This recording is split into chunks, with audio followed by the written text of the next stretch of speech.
Hello दोस्तों, आप कैसे हैं? मैं उम्मीद करता हूं आप बहुत ही अच्छे होंगे। मैं अपने चैनल ड्रीम ऑफ भारत में तहे दिल से मैं आपका स्वागत करता हूं। मित्रों, आज मैं एक नया वीडियो लेकर आया हूं और ये बहुत ही इंटरेस्टिंग वीडियो है। जी हाँ, ये बहुत ही इंटरेस्टिंग वीडियो है और आप इस वीडियो को बहुत ध्यानपूर्वक सुनने का प्रयास करिएगा। आज हमारी जो टॉपिक है मित्रों, वो टॉपिक ये है कि यूक्रेन और रूस के बीच का जो जंग है, इस जंग में भारत का निर्णय कैसा होना चाहिए। जी हाँ, इस जंग में भारत का निर्णय कैसा होना चाहिए, या जो यूक्रेन और रूस के बीच जो ये युद्ध चल रहा है, इस युद्ध में भारत का निर्णय कैसा होना चाहिए। बहुत सारे विशेषज्ञ अपने राय इस पर दे रहे हैं और इस पर भारत भी मंथन कर रहा है। तो मैं सोचा कि क्यों न हम भी एक भारत के नागरिक हैं और एक भारत के नागरिक होने के नाते हम भी कुछ अपनी राय इस पर दें। और ये मेरा जो राय है, ये मेरा व्यक्तिगत राय है, जो मैंने पढ़ा है, जो मैंने लिखा है, जो चीज़ों को मैंने अनुभव किया है, वही अनुभव मैं आज इस वीडियो के माध्यम से आप लोगों के सामने उपस्थित करता हूँ।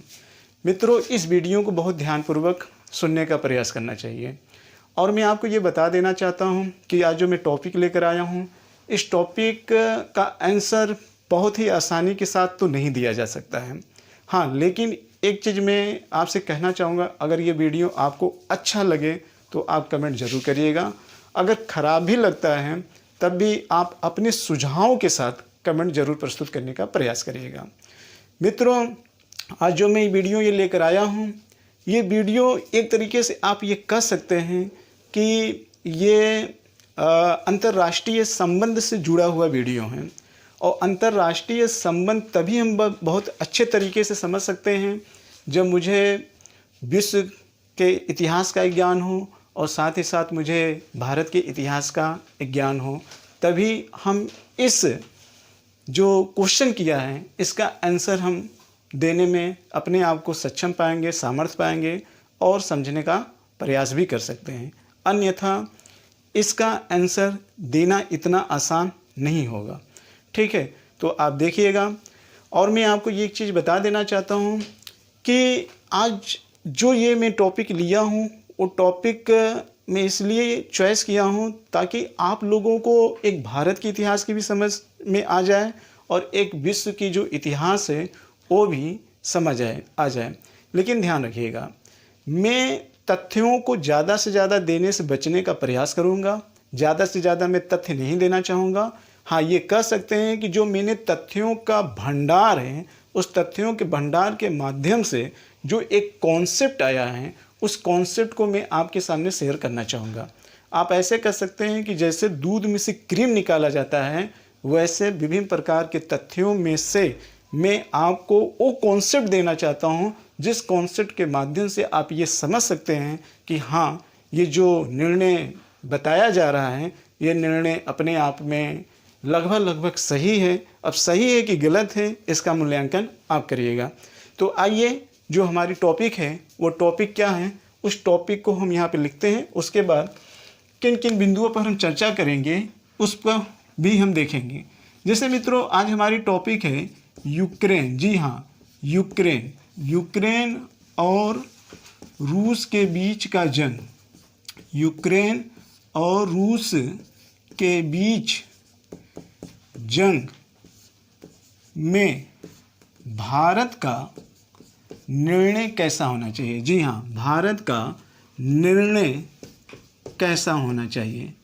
निर्णय कैसा होना चाहिए, आज हमारी ये टॉपिक है। ठीक है, आज हमारी ये टॉपिक है निर्णय कैसा होना चाहिए। तो बहुत ध्यानपूर्वक देखने का आप प्रयास करिएगा कि ये निर्णय कैसा होना चाहिए। यूक्रेन और रूस के बीच में जो जंग है, इस जंग में भारत का निर्णय कैसा होना चाहिए। तो देखिए, ज़्यादातर मेरा जो यहाँ पर होगा लिखने पर फोकस के साथ साथ ज़्यादातर मेरा फोकस लेक्चर पर होगा, तो आप लेक्चर पर ज़्यादा ध्यान दीजिएगा। ठीक है, तो देखिए, इसके लिए मुझे ये जानना होगा। तो मेरे मन में ये एक सवाल उत्पन्न होता है कि निर्णय कैसा होना चाहिए। तो निर्णय दो तरीके से हम यहाँ पर दे सकते हैं।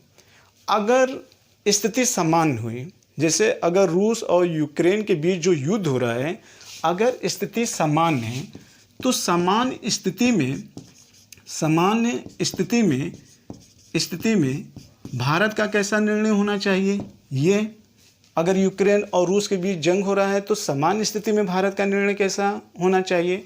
और विशेष स्थिति अगर उत्पन्न हो रही है, जी हाँ, अभी हम आपको समझा रहे हैं, एक चीज़ स्टेप बाय स्टेप हम आपको समझा रहे हैं। अगर विशेष स्थिति हुई तो इस स्थिति में भारत का निर्णय कैसा होना चाहिए। अब आप ये समझने का प्रयास कर रहे होंगे कि यहाँ पे सामान्य स्थिति का क्या तात्पर्य है और विशेष स्थिति का तात्पर्य क्या है, तो वो भी आपको मैं बताऊंगा। धैर्य बनाकर बस आप सुनने का प्रयास करिएगा, ठीक है। तो विशेष स्थिति की अगर हम बात करें तो यहाँ पे विशेष स्थिति का मतलब ये होता है कि अगर यूक्रेन और रूस का जो बीच का जंग हो रहा है, अगर इससे विश्व युद्ध की संभावना बनी, जी हाँ, अगर इससे विश्व युद्ध की संभावना बनी तो विश्व युद्ध की संभावना में भारत का निर्णय कैसा होना चाहिए।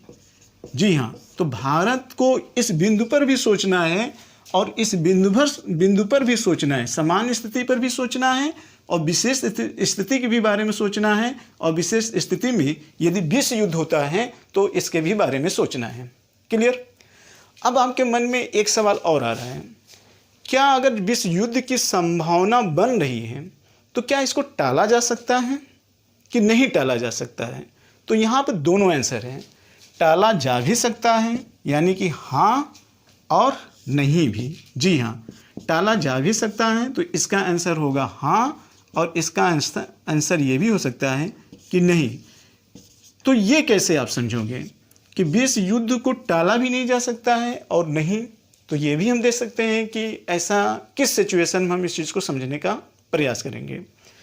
तो अब ये सवाल है कि अगर हाँ है तो कैसे है, अगर नहीं है तो कैसे है, और विश्व युद्ध की संभावना बनती है तो कैसे बनती है। अब इसका आंसर समझने के लिए हमको इतिहास के बारे में जानना पड़ेगा। जी हाँ, अब देखिए, तो ये हमारे यहाँ पर एक प्रश्न बना और एक प्रश्न मेरा यहाँ पे बन रहा है। बहुत ध्यान से समझने का प्रयास करिएगा। सामान्य स्थिति पर भी मेरा एक प्रश्न बन रहा है, विशेष स्थिति में विश्व युद्ध को टाला जा सकता है कि नहीं टाला जा सकता है, इस पर भी हमारा प्रश्न बनता है। क्लियर। अब हमने आपसे क्या कहा, हमने आपसे ये कहा कि इस चीज़ को जानने के लिए हमारे सामने क्या है, तो हमारे सामने एक स्थिति ये है कि हम इतिहास को समझें। तो इसका मतलब ये हुआ कि हम इस चीज़ को जानने के लिए दोनों के पक्ष में रखें तो हमको इतिहास के बारे में एक अच्छी समझ होनी चाहिए। क्लियर। इतिहास की समझ होनी चाहिए। तो इतिहास के अगर हम समझ हमको होगी तो हम इसका आंसर दे सकते हैं। एक कंडीशन ये, और दूसरा कंडीशन ये है कि इतिहास की समझ अच्छे होने के लिए मुझे भूगोल की भी समझ अच्छी होनी चाहिए। तो आप सोच रहे होंगे सर ये लंबा थोड़ा सा नहीं हो जाएगा। तो देखिए, अगर अच्छी जानकारी तक पहुंचना है तो वीडियो लंबा तो होगा ही होगा, ठीक है। तो मुझे भी नहीं पता है कि ये वीडियो कितना लंबा होने वाला है, इसलिए बहुत ध्यानपूर्वक आप सुनने का यह प्रयास करिएगा, ठीक है। क्योंकि अगर आधी अधूरी नॉलेज आप जानोगे तो आपका आत्मविश्वास नहीं बनेगा। इसलिए नॉलेज को ज़्यादातर कोशिश करिए कि हद तक हम इतना ज़रूर जान जाएं कि हम अपनी बातों को दूसरे के सामने क्या कर सकें, अभिव्यक्त कर सकें, ठीक है। और ये वीडियो उन विद्यार्थियों के लिए भी है जो यूपीएससी की तैयारी कर रहे हैं, और उन विद्यार्थियों के लिए भी है जो यूपीएससी की तैयारी का मन भी बना रहे हैं, और उन सभी नागरिकों के लिए भी है जो इस बिंदु पर या इस मुद्दे पर या इस विवाद पर जो अपनी रुचि रखना चाहते हैं। क्लियर। तो अब इतिहास के बारे में जानकारी के लिए मुझे किसके बारे में जानकारी होनी चाहिए, तो मैंने बताया कि भूगोल की भी जानकारी होनी चाहिए। तो थोड़ा सा चर्चा हम इस भूगोल पर यानी कि इनकी भौगोलिक स्थिति पर भी करेंगे, वो भी हमारा चर्चा का बिंदु बन रहा है। तो पहले हम ये देख लेते हैं कि इतिहास में हमको किन किन बिंदुओं पर जानना आवश्यक है। तो देखिए, इसमें कई बिंदु आते हैं। ये देखिए, जो हमारे टॉपिक का ये चर्चा होगा इसमें कई बिंदु आते हैं। तो इन बिंदुओं में देख लेते हैं मित्र। एक तो मुझे भारत के इतिहास के भी बारे में थोड़ा सा जानकारी पता होना चाहिए। क्लियर। इसके बाद भारत का जो संबंध है वो भारत का संबंध जो भारत का संबंध है, भारत का संबंध भारत के पड़ोसी देशों से कैसा है, ये भी मुझे पता होना चाहिए। और इसके अलावा भारत का संबंध विश्व के उन देशों से कैसा है, उन देशों का मतलब जिन देशों में विश्व युद्ध होने की संभावना अधिक है, उनका किस तरीके से संबंध होना चाहिए, उसके भी बारे में मुझे थोड़ा पता होना चाहिए। इसके बाद विश्व के उन देशों के भी बारे में पता होना चाहिए जो देश विश्व युद्ध में सक्रिय रूप से भूमिका ले सकते हैं। तो वो कौन कौन होंगे ये भी आपको पता होना चाहिए। तो इसके लिए आपको पता है कि आप देख रहे हैं, तो इसमें यूएसए और वह अन्य यूरोपीय देश और इसके अलावा अगर हम देखें तो रूस, इसके अलावा अगर हम देखें तो चीन, ये मुख्य रूप से हैं यूरोपीय देश, रूस और चीन। इसके अलावा अगर हम देखें तो कुछ अगर हम यहाँ पे देख लेते हैं, इसमें जो अरब देश हैं यानी जो पश्चिमी एशिया के देश हैं या खाड़ी देश हैं, उन देशों की इसमें क्या भूमिका है वो भी हम यहाँ पर चर्चा करेंगे। क्लियर? तो अब ये देखिए, अब धीरे धीरे ये पूरा आपका क्या बन रहा है, ये भूमिका बन रहा है, क्योंकि बिना भूमिका बताए, जी हाँ, बिना भूमिका बताए आप इस चीज़ को समझ नहीं सकते हैं और इस आंसर तक आप नहीं पहुंच सकते हैं। तो इस चीज़ को समझने का प्रयास करिएगा। क्लियर? तो यहाँ पे हम भारत के इतिहास के भी बारे में थोड़ा सा देखेंगे, भारत का अन्य पड़ोसी देशों से कैसा संबंध है वो हम देखेंगे, और अगले जो ये है जो विश्व के अन्य यहाँ पर रूस है और यूएसए है, यूरोपीय देश है और चीन है, अरब देश है, इनकी हमारे इतिहास में किस तरीके से ऐतिहासिक पृष्ठभूमि की झलक देखने को मिलती है। क्लियर?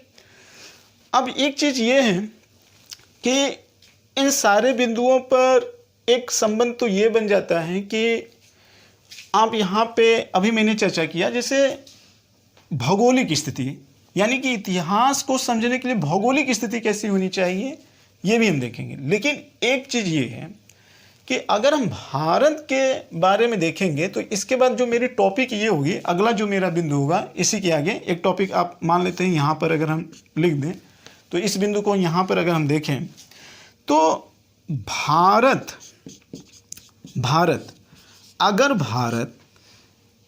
अगर किसके ओर जा रहा है, अगर भारत यूएसए की तरफ जा रहा है, यूएसए व यूरोपीय देश की तरफ जा रहा है, तो यूरोपीय देश और यूएसए की तरफ जा रहा है और रूस की तरफ जा रहा है, तो भारत के लिए किसके तरफ जाना अच्छा होगा? अगर वो यूएसए की तरफ जा रहा है तब ज़्यादा अच्छा होगा कि जब वो रूस की तरफ जाएगा तब ज़्यादा अच्छा होगा उसके लिए? हमारी टॉपिक मुख्य रूप से यही है। ठीक है, तो आप सोच रहे होंगे कि जब यही मुख्य रूप से है तो ये सब बताने की क्या ज़रूरत है? तो मैंने पहले ही कहा है कि वर्तमान की जो चाबी होती है वो अतीत में छुपी होती है। जब तक आप हिस्टोरिकल भूमिका नहीं जानोगे तब तक आप निर्णय तक नहीं पहुंच सकते हो मित्र। इसलिए बहुत ध्यानपूर्वक आप सुनने का प्रयास करिएगा। ठीक है, तो मैंने कहा कि अगर भारत यूएसए व यूरोपीय देश की तरफ जा रहा है तब भारत के लिए कितना अच्छा होगा। तो यानी कि इसमें पक्ष में तर्क देना होगा कि भारत के क्या क्या फायदे हो सकते हैं, और विपक्ष में तर्क देना होगा कि भारत के क्या क्या नुकसान हो सकते हैं। ठीक उसी तरीके से यहाँ पर भी होगा। ठीक है, तो आपको दिख नहीं रहा होगा तो मैं ऊपर लिख दे रहा हूँ यहाँ पर। अगर रूस की तरफ जा रहा है, जी हाँ, अगर रूस की तरफ जा रहा है तो भारत के पक्ष में क्या क्या अच्छा हो सकता है। अगर यूएसए की तरफ जा रहा है तो भारत के लिए क्या क्या नकारात्मक चीज़ें हो सकती हैं, यानी कि विपक्ष में बताना होगा। तो इसके भी कई फैक्टर हैं कि इसके पक्ष में कौन कौन से तर्क हो सकते हैं, इनके विपक्ष में कौन कौन से तर्क हो सकते हैं भारत के लिए। ठीक इसी तरीके से यहाँ पर भी यूरोप में और यूएसए में इसके कौन कौन से पक्ष में तर्क हो सकते हैं और इनके कौन कौन से विपक्ष में तर्क हो सकते हैं। ठीक है, तो ये हमारे एक चर्चा का विषय है।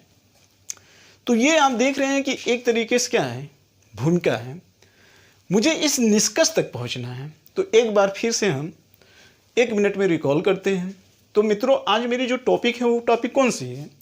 रूस और यूक्रेन के बीच की जो जंग हो रही है, तो सबसे बड़ा सवाल यही उत्पन्न हो रहा है कि भारत किसके तरफ जाने पर ज़्यादा उसको लाभ होगा और किसके तरफ न जाने पर उसको घाटा होगा।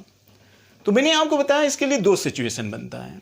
अगर यूक्रेन और रूस के बीच समान स्थिति बनी रही तो ऐसे स्थिति में भारत का क्या निर्णय होना चाहिए। अगर विशेष स्थिति आई, यानी कि विश्व युद्ध की संभावना है या जो चल रहा है इसी समय या कुछ वर्षों के बाद अगर ऐसे प्लेटफॉर्म तैयार होता है, तो उस समय भारत का कैसा स्टेप होना चाहिए।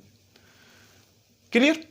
और मैंने आपको बताया कि इसके लिए मुझे यह भी जानना होगा कि भारत का इतिहास कैसा था इसके पहले, और भारत के इतिहास को जानने का प्रयास करेंगे। फिर भारत का पड़ोसियों देशों से किस तरीके से संबंध था, फिर इसके अलावा भारत के विश्व के देशों से कैसा संबंध था जो आज करंट में है। जैसे रूस हो गया, रूस के साथ साथ हम देख लेते हैं यूरोपीय जो हैं, जिनको जो एक तरीके से नाटो का ऑर्गेनाइजेशन है, यूएसए से इनका किस तरीके से संबंध है, और पश्चिमी देशों से किस तरीके से संबंध है, वो भी हम जानने का प्रयास करेंगे और उनका भी इतिहास हम जानने का प्रयास करेंगे।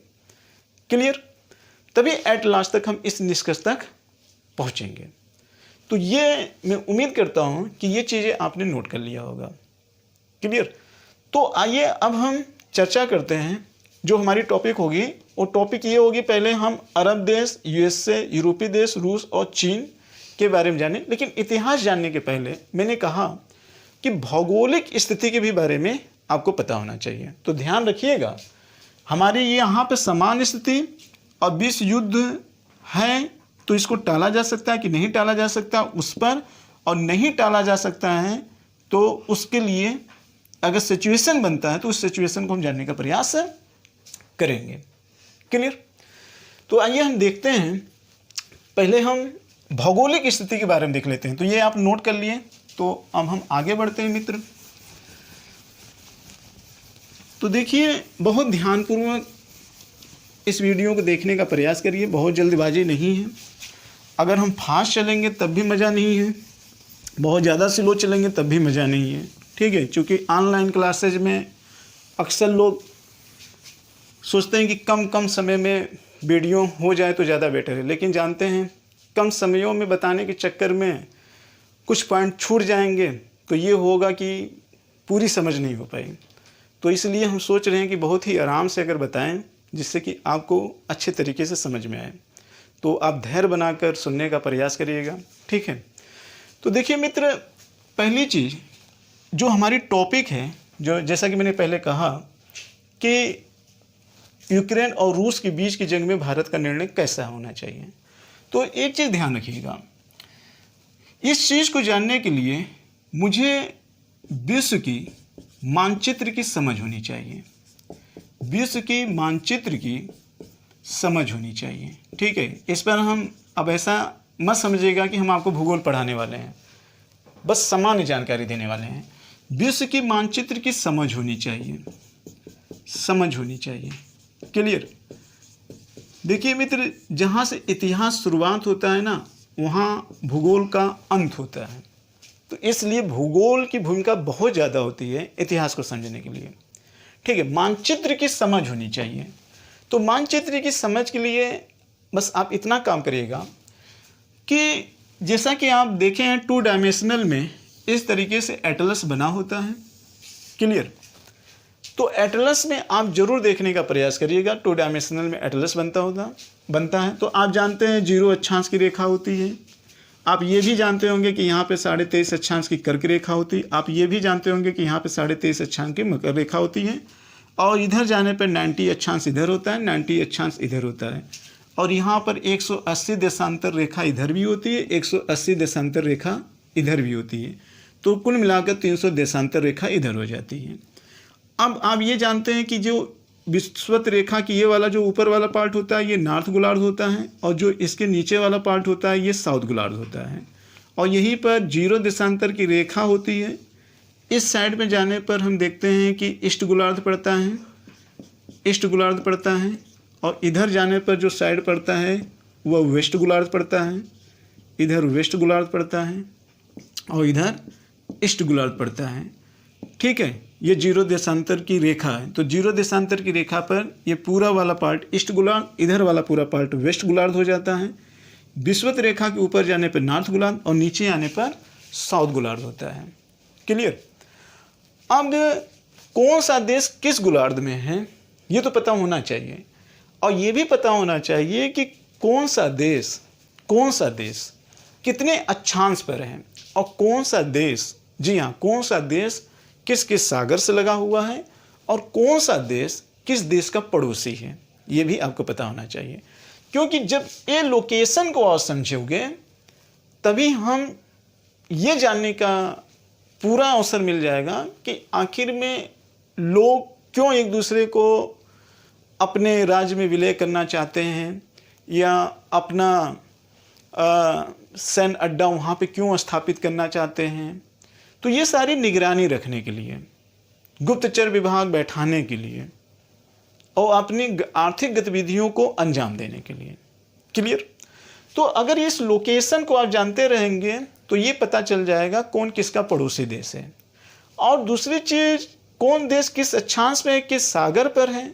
भौगोलिक स्थिति पता होने से मुझे ये पता चलता है कि उस देश का भौतिक स्ट्रक्चर कैसा है, और जब हम उस देश का भौतिक भूगोल जान जाएंगे तो भौतिक भूगोल के ही आधार पर प्राकृतिक भूगोल निर्भर होता है, और इसी भौतिक और प्राकृतिक भूगोल के आधार पर देशों के आपस में राजनीतिक संबंध स्थापित किए जाते हैं।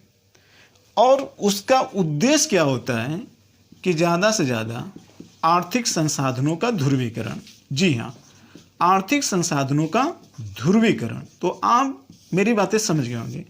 किसी भी देश की भौगोलिक स्थिति विश्व में पता चल जाने से उस देश की भौतिक वातावरण के बारे में पता चलता है, और उस भौतिक वातावरण के बारे में पता हो जाने से उस देश के प्राकृतिक स्थिति के बारे में पता चलता है, उसकी राजनीतिक स्थिति के बारे में पता चलता है, और इसके माध्यम से वह आर्थिक ध्रुवीकरण स्थापित करने का प्रयास करते हैं।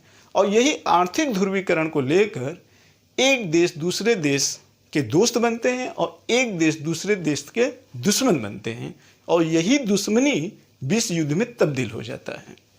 क्लियर। जो आज मेरी मुख्य रूप से टॉपिक है, और इसमें भारत की क्या भूमिका होने वाली है वो चीज़ को हम समझेंगे। तो मेरी बात समझ में आ गई कि इतिहास को समझने के लिए आखिर में भौगोलिक मानचित्र का कितना ज़्यादा इम्पोर्टेंट है ये आपको समझना चाहिए। क्लियर। अब आते हैं हम ऐतिहासिक टॉपिक पर। क्लियर। तो जैसा मैंने पूरी भूमिका बना दिया था, तो अब हम ये देखते हैं कि जो पूरा विश्व दो गुटों में बटा हुआ है उनका इतिहास कैसा है। जी हाँ, उनका इतिहास कैसा है, तो ये सारी चीज़ें हम देखेंगे। तो ऐतिहासिक पृष्ठभूमि जो हमारी टॉपिक है कि अगर विश्व युद्ध होता है तो उसके पहले हमको थोड़ी सी ऐतिहासिक पृष्ठभूमि के बारे में जानना होगा। ठीक है। ऐतिहासिक पृष्ठभूमि देखिए, अगर पूरे इतिहास को पढ़ाने लग जाएंगे तो कई दिन लग जाएंगे। इसीलिए हमारी कोशिश ये है कि हम अपने टॉपिक पे मुख्य रूप से आने से पहले हम उसकी एक भूमिका अच्छे तरीके से बना दें आपके सामने। अब देखते हैं जो ये ऐतिहासिक पृष्ठभूमि, तो ऐतिहासिक पृष्ठभूमि में जैसा कि हमने बताया था, इसके नीचे फ्रेमिंग किया था, तो एक तरफ तो हम भारत के बारे में यहाँ पर चर्चा करेंगे। भारत, तो भारत के संदर्भ में दो बातें करेंगे। एक, भारत के आज़ादी के पहले की स्थिति, बहुत ध्यान से सुनिएगा, ठीक है, और एक भारत के आज़ादी के बाद की स्थिति। अगर हम पहले की स्थिति में जाते हैं तो पहले की स्थिति में हम चर्चा करते हैं प्राचीन इतिहास के बारे में, प्राचीन इतिहास, इसके बाद मध्यकालीन इतिहास, और मध्यकालीन में देश की आज़ादी के पहले मैंने जैसा कि कहा, तो यानी कि आधुनिक भारत, ये चीज़ें यहाँ पर थोड़ा सा चर्चा करेंगे। और बाद की स्थिति में देखें तो बाद की स्थिति में हमारा जो रहेगा वो ये रहेगा कि 1950 से लेकर 1991 तक की स्थिति, और मोटी मोटा 1991 से लेकर आज का जो सिचुएशन है भारत का, हम उन बिंदुओं पर चर्चा करेंगे। क्लियर? तभी हम समझ पाएंगे कि भारत का निर्णय कैसा होना चाहिए। और दूसरी चीज़ ये है कि जैसा कि हमने कहा कि अभी आपने बताया कि अब यहाँ पे देखिए, एक इसके बाद जो लेक्चर होगा वो ये होगा कि भारत का उसके पड़ोसी देश से किस प्रकार का संबंध है आज के डेट में, और भारत का विश्व के जो प्रमुख देश हैं, जो प्रमुख देश का मतलब यहाँ पे जो विश्व युद्ध में सक्रिय रूप से भूमिका निभाते हैं, उनसे किस तरीके से संबंध है। और इसके अलावा अन्य देश, तो अन्य देश के भी बारे में अब इस चीज़ को में देख लेते हैं। पड़ोसी देश का मतलब यहाँ पर मेरा किससे है, डायग्राम बनाते चले जा रहे हैं मित्र, चीज़ को समझने का प्रयास करिएगा। पड़ोसी में हम यहाँ पर जो मुख्य रूप से चर्चा करने वाले हैं वो किस पर चर्चा करने वाले हैं। यहाँ पर पड़ोसी देश में हम चर्चा करने वाले हैं, जैसे चीन को आप ले लीजिए, आज के डेट में पाकिस्तान को ले लेते हैं, पाकिस्तान। इसके अलावा हम बात कर लेते हैं बांग्लादेश, और इसके बाद ले लेते हैं श्रीलंका। तो ये मुख्य रूप से हम इनकी चर्चा करेंगे। अब आप कहेंगे कि सर अफगानिस्तान छोड़ दिए, नेपाल छोड़ दिए, भूटान छोड़ दिए, म्यांमार छोड़ दिए, तो हम उनकी यहाँ पे चर्चा नहीं करेंगे, मुख्य रूप से हम इनकी चर्चा करेंगे। ठीक है। अब विश्व में जो प्रमुख युद्ध में भूमिका बनाने वाले हैं वो कौन कौन से हैं, तो वह एक यूएसए संयुक्त राज्य अमेरिका, और एक यूरोपीय देश ये हैं, और एक जो हैं वो रूस हैं, और अन्य देश में भी हम यहाँ पे चर्चा जैसे कर लेते हैं, इनकी भी सक्रिय भूमिका है। जैसे हम मान लेते हैं जापान, और जापान के साथ साथ अगर हम भूमिका यहाँ पे देख लेते हैं जो खाड़ी देश हैं, यानी कि मुख्य रूप से जो पश्चिमी एशिया के देश हैं, उन पर हमारा यहाँ पर चर्चा होगा। क्लियर? जैसा कि अभी मैंने कहा, मुख्य रूप से अरब, ये हमारी भूमिका है। इस चीज़ को भी हम समझेंगे और भारत के सिचुएशन को भी समझेंगे यहाँ पर, कि इनके प्राचीन, मध्यकालीन, आधुनिक भारत की स्थिति, और 1950 से लेकर 1991 और 2022 के सिचुएशन में इनकी कैसी भूमिका थी, ये भी हम देखने का प्रयास करेंगे। तो ये सारी भूमिका बनाने के बाद ही आपको समझ में आएगा। देखिए, अब हम भारत की स्थिति के बारे में थोड़ा सा चर्चा कर लेते हैं। देखिए मित्र, लेक्चर के माध्यम से यहाँ पे हम आपको समझाने का प्रयास करेंगे। भारत के अगर हम प्राचीन इतिहास के बारे में बात करें, तो प्राचीन काल में क्या विश्व युद्ध नहीं हुआ था? अगर हम ये कहें कि भारत में प्राचीन काल में विश्व युद्ध तो बहुत पहले हो चुका था। महाभारत तो एक युद्ध तो ही था, और वो भी एक विश्व युद्ध था। आप कहेंगे कि महाभारत तो भारत में ही हुआ था, तो मित्र भारत उस समय एक अपने आप में भारत देश नहीं था, उस समय राजतंत्रात्मक व्यवस्था थी। तो समझने का प्रयास करिएगा, भारत उस समय क्या था? राजतंत्रात्मक व्यवस्था थी। जो महाभारत का युद्ध हुआ था वो भी एक विश्व युद्ध था। ये महाभारत, ये भी एक विश्व युद्ध ही था, ये एक विश्व युद्ध था। समझने का प्रयास करिएगा, ये विश्व युद्ध था। अशोक ने, आपको याद होगा अशोक, हालांकि अशोक के समय तो विश्व युद्ध नहीं था, लेकिन अशोक ने युद्ध तो लड़ा था कलिंग का युद्ध तो लड़ा था। उसके बाद उसने शांति व्यवस्था को स्थापित करने का प्रयास किया था। और महाभारत जब युद्ध हुआ तो उसके बाद भी तो शांति व्यवस्था स्थापित करने का प्रयास किया गया था। विभिन्न प्रकार के नियम और कानून आए, जो युद्ध के बाद नियम कानून बने, धर्म बने, ढेर सारे नियम बने, समझौता बना, और फिर बाद में युद्ध न होने पाए उसके लिए कई रूल और रेगुलेशन बने, जैसा कि प्रथम विश्व युद्ध के बाद, जैसा कि द्वितीय विश्व युद्ध के बाद यूएनओ बना। ठीक उसी तरीके से प्राचीन काल में बहुत सारे रूल और रेगुलेशन बनाए गए कि होने वाले युद्ध को क्या किया जाए, रोका जाए। क्लियर? तो ये तो युद्ध की भूमिका तो हमेशा बनती ही रही। और जैसे मैंने कहा कि महाभारत कैसे था प्राचीन काल में युद्ध, तो आप जानते हैं जगह जगह पे क्या थे, सब राज्य थे, और वो राज्य अपने आप में उस समय देश कहलाते थे, अपने आप में वो देश ही कहलाते थे।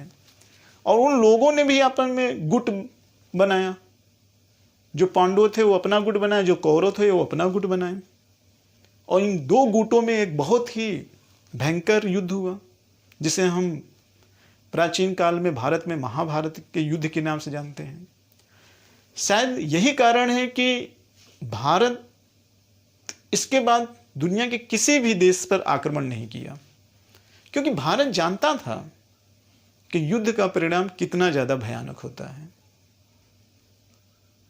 और यही कारण है कि भारत में वसुधैव कुटुंबकम की जैसी भावना उत्पन्न हुई कि पूरा विश्व परिवार है।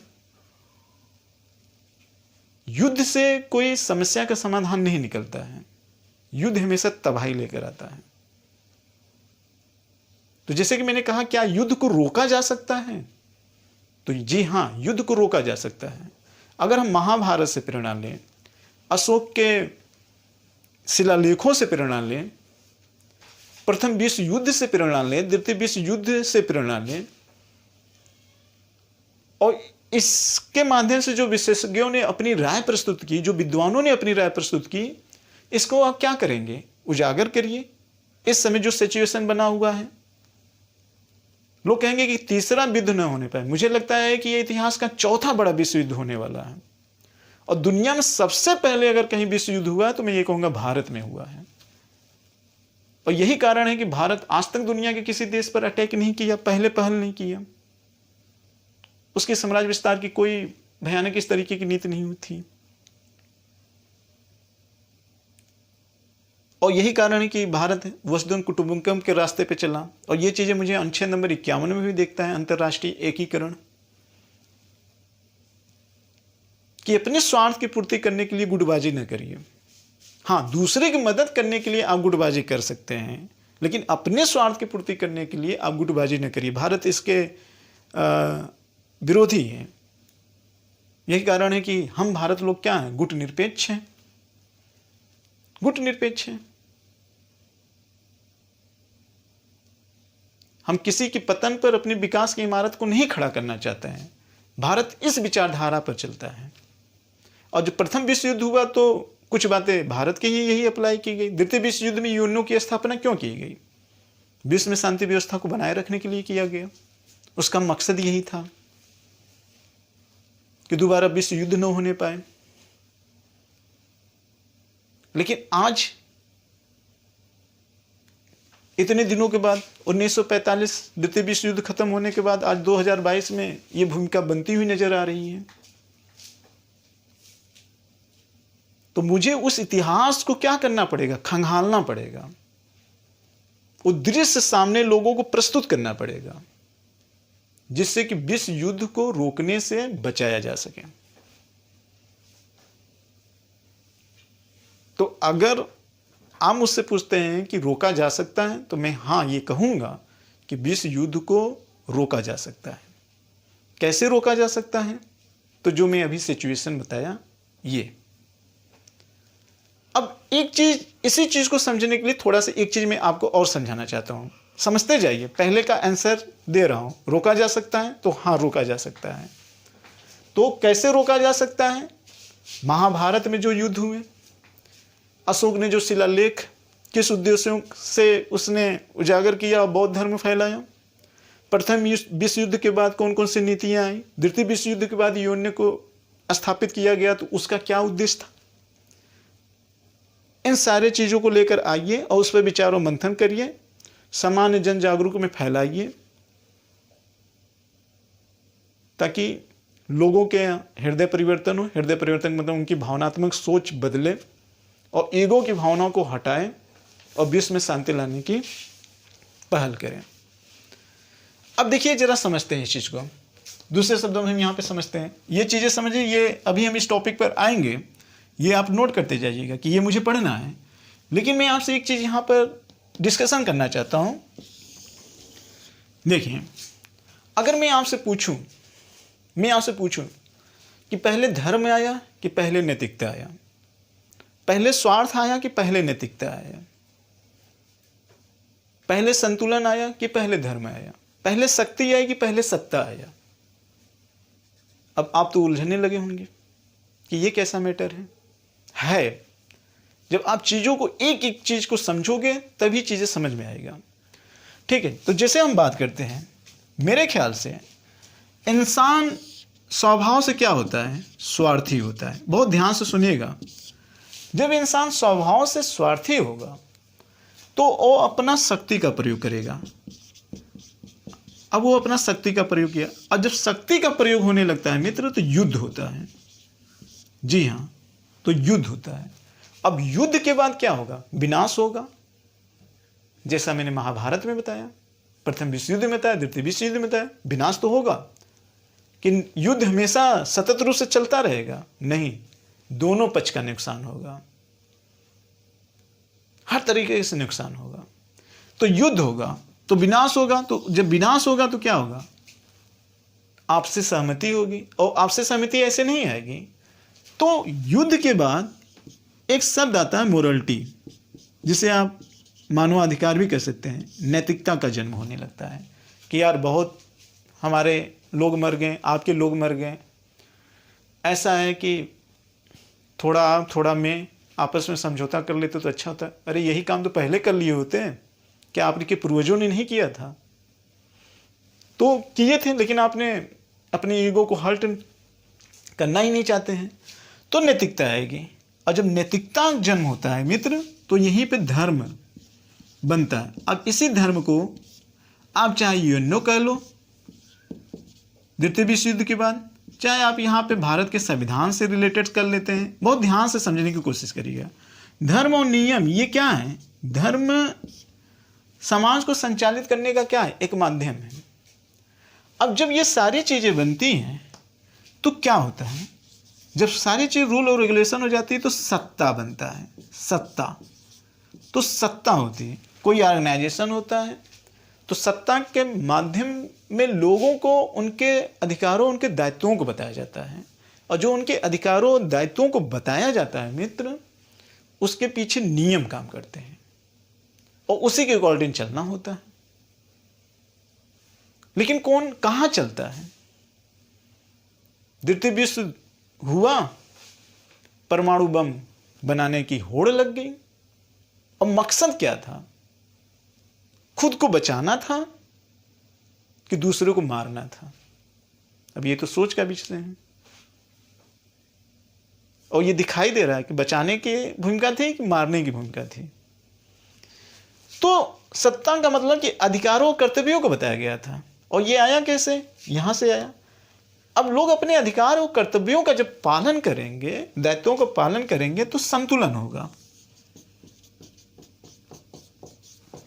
यानी कि सत्ता जो आती है वो संतुलन को स्थापित करने के लिए आती है, और जब संतुलन होता है तो वहां पे क्या होगा? शांति होती है। शांति होती है, यानी कोई किसी के अधिकारों का शोषण नहीं करेगा। ये नियम बनता है, ये कानून बनता है, और ये सदियों से बना हुआ है, सदियों से बना हुआ है। द्वितीय विश्व युद्ध में बना, प्रथम विश्व युद्ध में बना। अशोक अपने प्राचीन शिलालेखों के माध्यम से ये चीज़ें प्रचार करवाया। हमारे पौराणिक जो महाग्रंथ हैं उसमें सारी चीज़ें ये बताई गई। तो फिर समझने के लोग तैयार क्यों नहीं होते हैं? क्यों? क्योंकि मैंने पहले ही कहा कि इंसान स्वभाव से क्या है? स्वार्थी है, और हर इंसान को भूलने की आदत होती है। तो मुझे क्या करना होगा? अगर विश्व युद्ध रोकना होगा तो इन सारे पर मुझे विचार करना होगा कि आप जो प्रोसेस अपना रहे हो ना, ये प्रोसेस पहले लोग भी अपनाए थे, और जो पहले लोग अपनाए थे वो भुक्तभोगी हुए, तब ये नियम आया था। तो सवाल उठता है, फिर ये गलती क्यों? फिर ये गलती क्यों? बस वही, ना मैं आपसे कम हूं, ना तुम हमसे कम हो। जब लड़ते लड़ते थक जाएंगे, उठने की शक्ति नहीं रह जाएंगी, तब यही कहेंगे तुम ही कुल ले लो, मन हुआ तुम्हारा तो कुछ दे दो, नहीं तो न दो। तब ये संभावना आ जाएगी। फिर मन में ये सोचते रहेंगे कि फिर मौका मिलेगा तो हम ऐसा करेंगे। तो ये इंसान की प्रवृत्ति होती है, टेंडेंसी होती है, और नियम कानून तो बन ही जाते हैं। तो कहने का मतलब कि रोका जा सकता है, तो हाँ रोका जा सकता है, लेकिन कैसे रोका जा सकेगा? वो सारे विद्वान और विशेषज्ञ लोग आए, और बड़े मात्रा में जो सिविल नागरिक हैं, जन नागरिक हैं, वो लोग भी बड़ी मात्रा में इस चीज़ का पहल करें।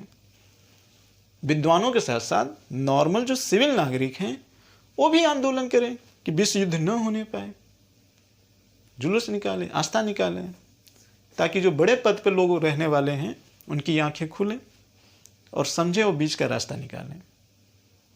इस पर पहल होना चाहिए, इस पर डिबेट होना चाहिए।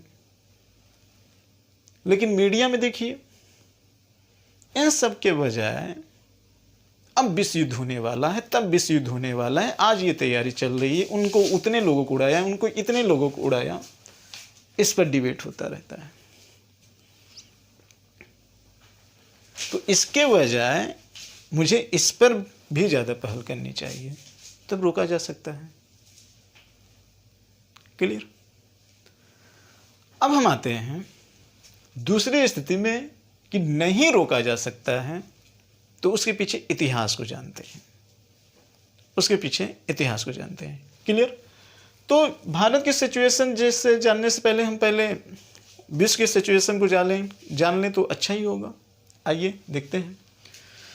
तो ऐतिहासिक पृष्ठभूमि में मित्र, हम आपको यहाँ पे ये बताना चाहते हैं कि रूस की क्या भूमिका है, यूक्रेन की क्या आपस में भूमिका है, मैटर क्या है, इन सब पर भी हमारा सवाल होगा। अब देखिए यहाँ पे सवाल हम मुख्य रूप से जो हमारी चर्चा है, पहले यहाँ पे इतिहास के रूप में हम देख लेते हैं यूरोप। जी हाँ, यूरोप। और दूसरी है कि जो अरब कंट्री हैं, इनके बारे में भी समझने का प्रयास करते हैं।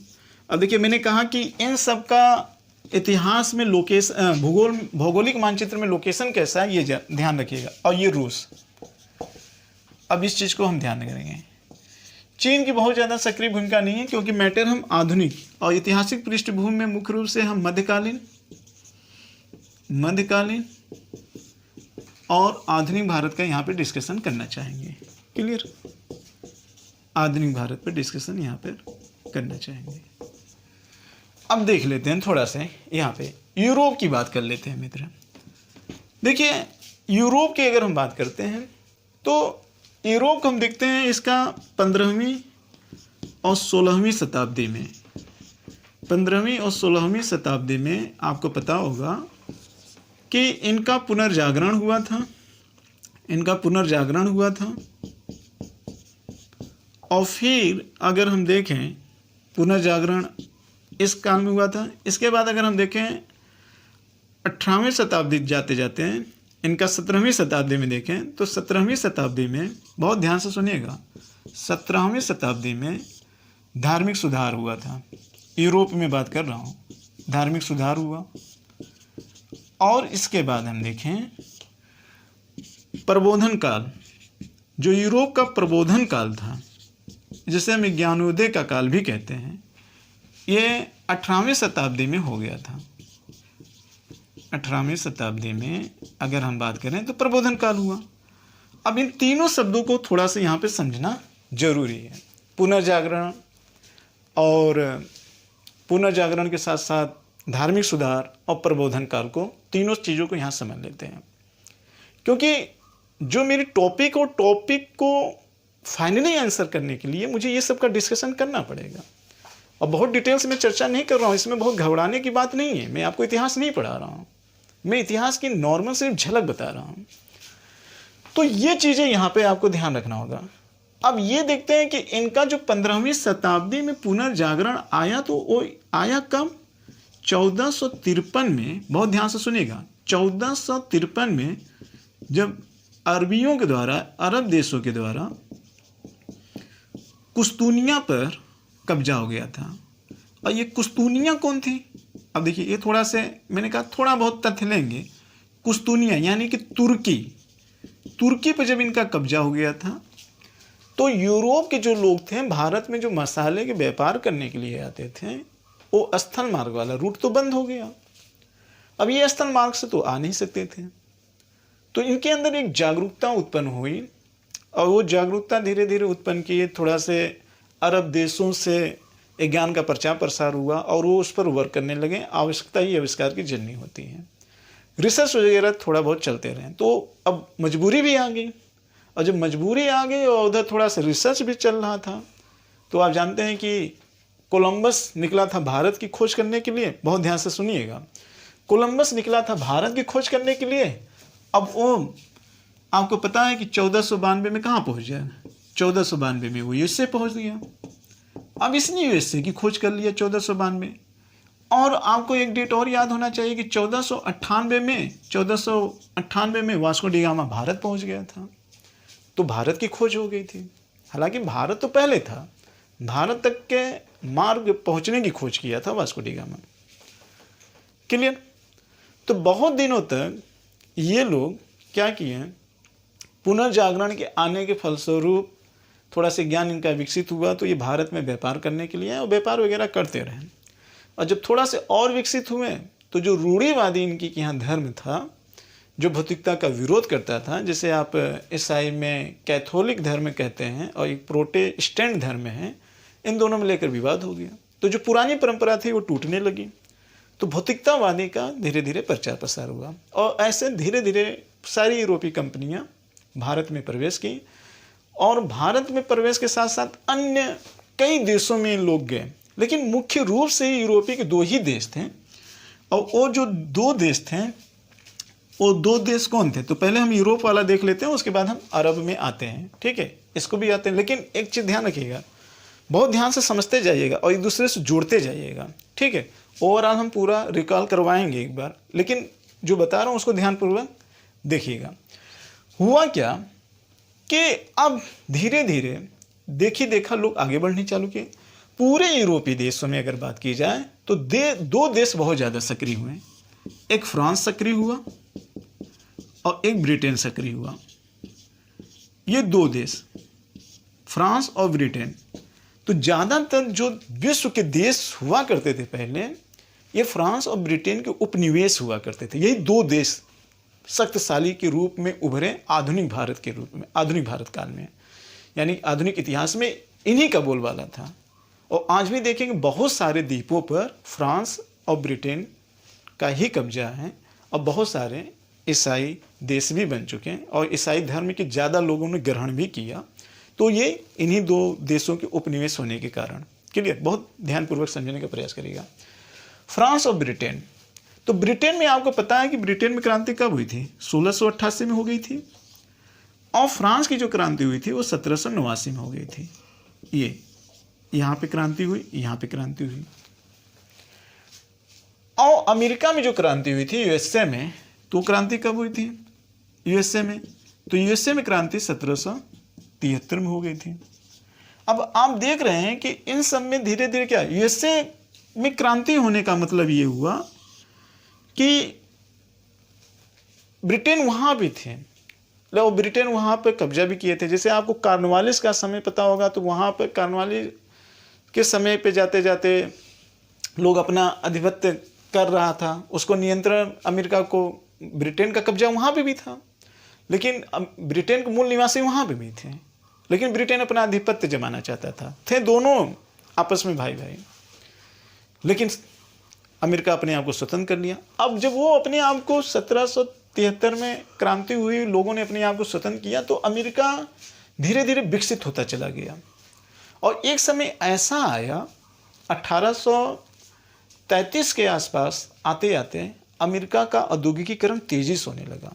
बहुत ध्यान से सुनते जाइएगा, ब्रिटेन का गुलाम जो था वो अमेरिका भी था, यही के लोग गए थे, लेकिन ब्रिटेन का आधिपत्य था। खोज तो उसकी 1492 में हुई थी, यानी कि 1492 के पहले अमेरिका को कोई विशेष अस्तित्व नहीं था सभ्यता के मामले में। लेकिन यहाँ के लोगों ने जब गए तो धीरे धीरे अपने आप को डेवलपमेंट किए। और जब अमेरिका की क्रांति हुई तो अमेरिका की क्रांति में जो अन्य देशों के देश गए थे, यूरोप के ही देश के काफ़ी लोग गए थे, वो अपने आप को स्वतंत्र करना चालू किए। और वो विकसित ऑलरेडी थे, चूँकि वो यूरोप के ही थे, वहीं पे बस गए और वहाँ पर औद्योगिकीकरण तेजी से हुआ। तो एक समय ऐसा आता है कि ये ब्रिटेन को भी पीछे छोड़ देते हैं। प्रथम विश्व युद्ध में आते आते, जो प्रथम विश्व युद्ध का समय था, अमेरिका बहुत आगे निकल चुका था। अब उस कंडीशन में फ्रांस और ब्रिटेन पीछे हो गए थे। तो आपको प्रथम विश्व युद्ध का माहौल पता होगा कि प्रथम विश्व युद्ध में फ्रांस और ब्रिटेन, पहले तो फ्रांस और ब्रिटेन में युद्ध इसके पहले चल रहा था, लेकिन 1919 से 1914 से लेकर जब 1918 का बीच युद्ध होता है तो फ्रांस और ब्रिटेन एक हो जाते हैं और अमेरिका पीछे डोर से सपोर्ट करता है। और एक गुट में जर्मनी हो जाता है, इटली हो जाता है, जिसे हम मित्र राष्ट्र और ध्रुव राष्ट्र के नाम से जानते हैं। तो यूरोप में भी दो गुट बन जाते हैं।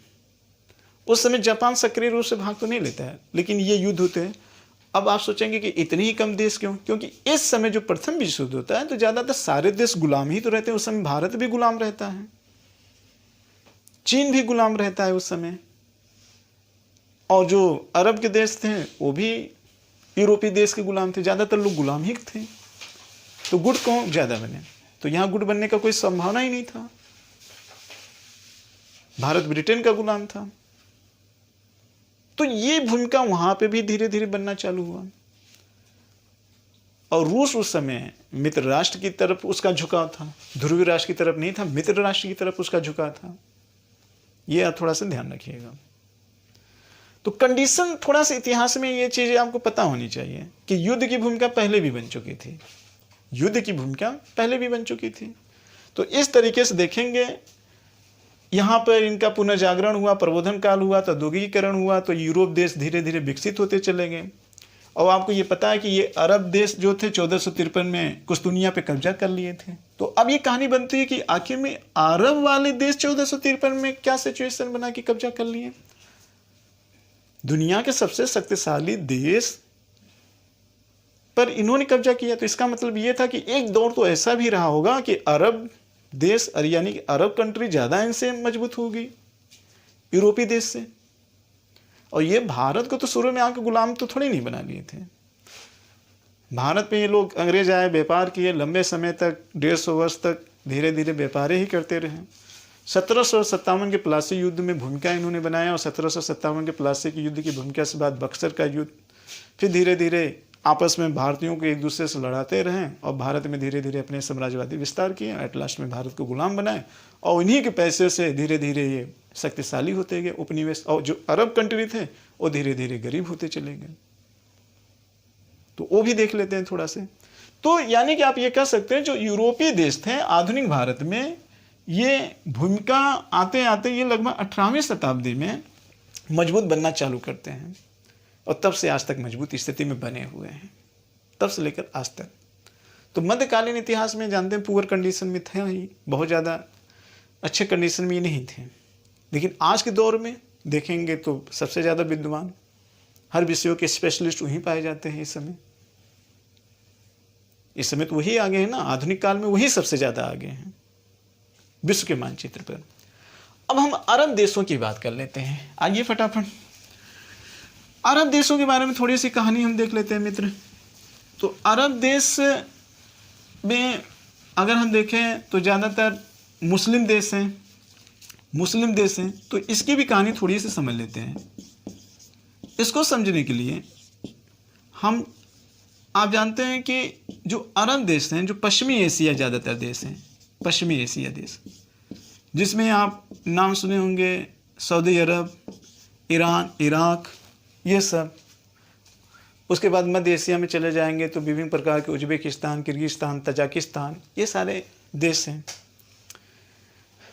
अब ये जो अरब देश थे, इनकी शक्ति कब मजबूत होती, तो मैं आपको ये बता देना चाहता हूँ, इनकी शक्ति लगभग 8वीं शताब्दी से, बहुत ध्यान से समझिएगा, 8वीं शताब्दी से ये एक शक्तिशाली ताकत के रूप में उभरते हैं, शक्तिशाली ताकत के रूप में ये उभरते हैं।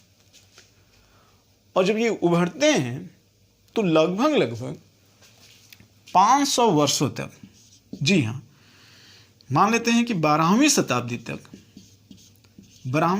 तक ये बहुत स्ट्रांग पोजीशन में थे। अब ये जो दौर था, बहुत ध्यान से सुनिएगा, इनका जो ये दौर था मित्र, मैं आपको बता दूं, ये पूरे विश्व में सऊदी अरब का आपका सकते हैं डंका बज रहा था। और ये वही दौर था जिस दौर में इन लोगों ने यूरोप, अफ्रीका महाद्वीप तक और रूस तक इन्होंने विजय प्राप्त की। और वही दौर में ये भारत में भी प्रवेश किए और भारत को भी इन्होंने गुलाम बनाया। तो ये जो दौर था 8वीं शताब्दी से लेकर 12वीं शताब्दी तक बहुत स्ट्रांग इनकी पोजीशन थी। इस समय यूरोपीय देशों का कोई था पता नहीं था। था पता का मतलब ये नहीं थे बहुत स्ट्रांग पोजीशन में ये नहीं थे, ये इनकी अपेक्षा कमजोर ही थे। जो आज इतने ताकतवर के रूप में ये सारे देश उभरे हुए हैं यूरोपीय देश, ये उतने नहीं थे। ये तो 1453 में जब इन्हीं के द्वारा उस पर कब्जा होता है तब उभर के आते हैं ना। लेकिन इन्होंने भी तो बहुत सारे दिनों तक राज किए। यही कारण है कि ज़्यादातर मुस्लिम देश, मुस्लिम पूरे विश्व में सबसे ज़्यादा मुस्लिम देश आए तो कैसे आए? क्योंकि ये जो 500 वर्षों का था दौर, इन लोगों ने विश्व के कई भूभागों में गए और वहाँ के लोगों का धर्म कन्वर्ट करवाकर इस्लाम धर्म को ग्रहण करवाएं। क्योंकि इनके जो मेन मोटो था वो इस्लाम धर्म को क्या करवाना, ग्रहण करवाना, ये इनका मेन उद्देश्य था। यही कारण है कि बहुत सारे देश इस्लामिक कंट्री में तब्दील हो गए। ये वही दौर था, ये वही दौर था। क्लियर?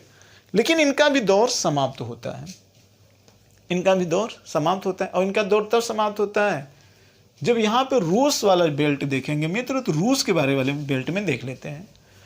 अब 1200 शताब्दी में, 12वीं शताब्दी में अगर देखें तो आपको याद होगा कि 12वीं शताब्दी का भी जो दौर आता है, तो 12वीं और 13वीं शताब्दी में के बीच में आपने मंगोल में चंगेज खान का नाम तो सुना होगा। हाँ जी, ये चंगेज खान जो था ये मंगोल था। अब ये पता है कि ये रूस, वही मंगोल और रूस पूरा मिला जुला कर बने ये लोग, और इनका भी डंका बजा। और ये मेन भूमिका यही थी कि इन लोगों ने, जो यहाँ के मंगोली थे, इन अरबी देशों के इन लोगों ने क्या किया, बहुत बुरी तरीके से क्या किया, पराजित किया था। यानी कि इनको कमजोर स्थिति में लाने वाले कौन थे? मंगोल थे। जो कुछ बचा कुचा था तो आगे चलकर तैमूर ने भी अरब देशों पर अटैक किया और काफ़ी इनको भी हानि पहुंचाया।